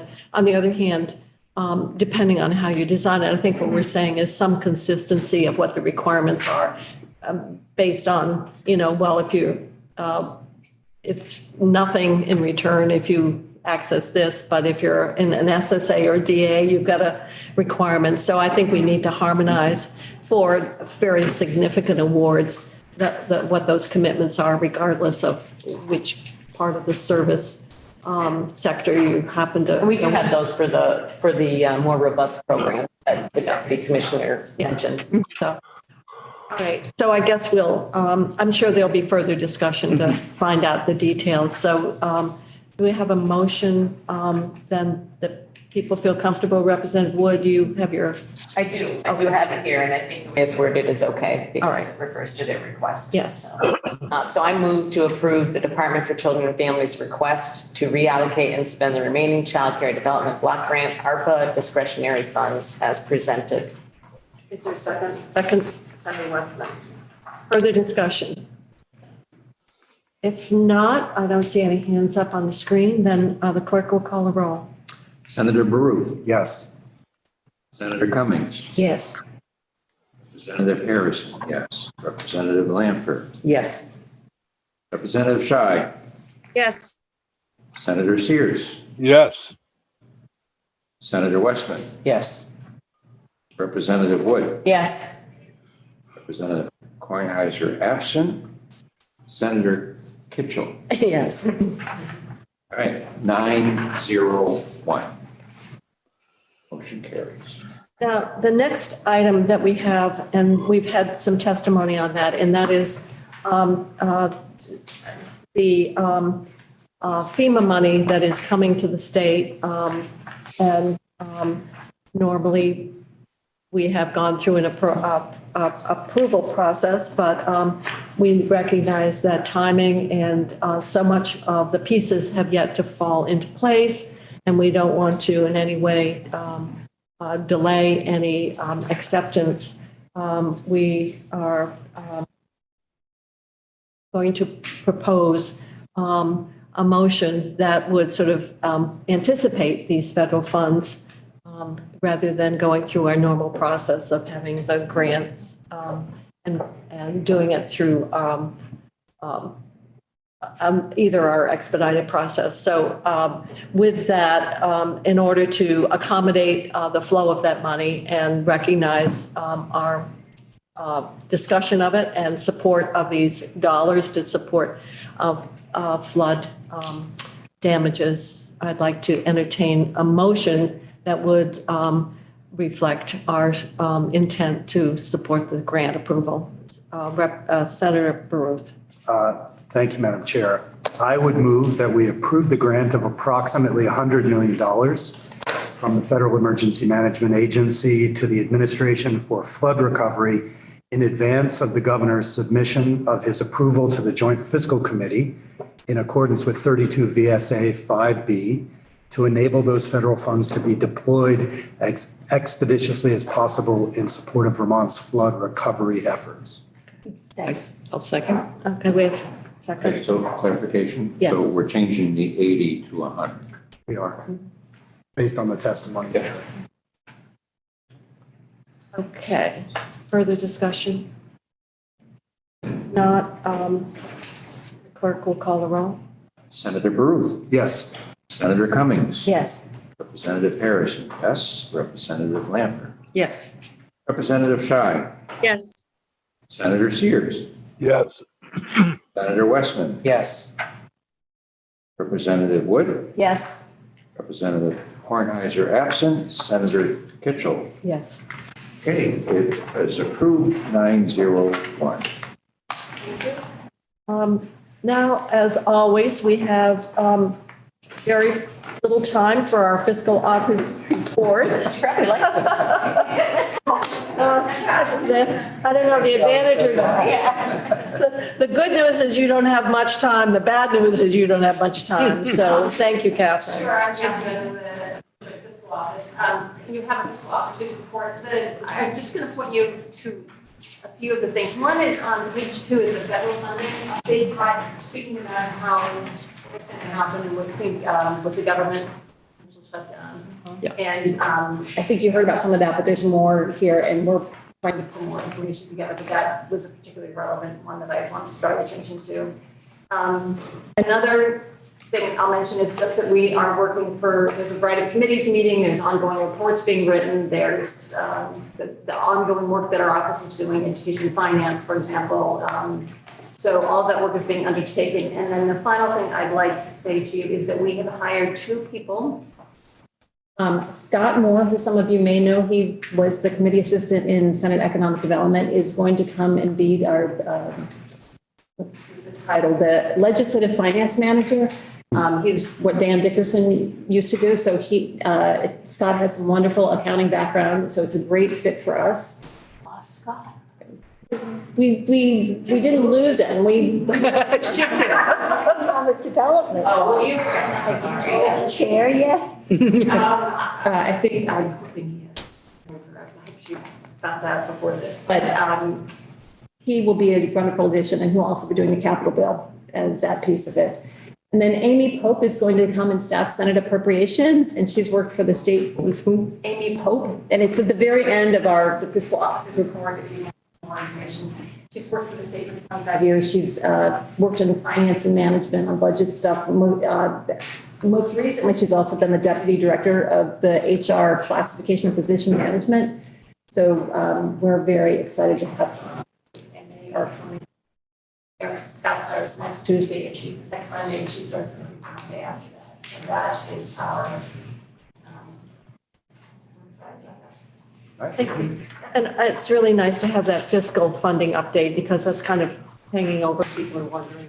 Yeah, especially with the. Yes, and we're working on getting perhaps creating something even with more detail, but we wanted to get this to you. But as we find out more information, we will maybe creating an issue brief to talk just about what is happening with federal funding as we know it. Again, we're in an unusual position this year to have so much cash on hand, which helps us as a state weather the gap. I just hope it, That's right. Yes, we all hope. Questions, Catherine? Okay, thank you. I believe that I have the authority to adjourn the meeting. Is that correct? I think that's all. Would you like no?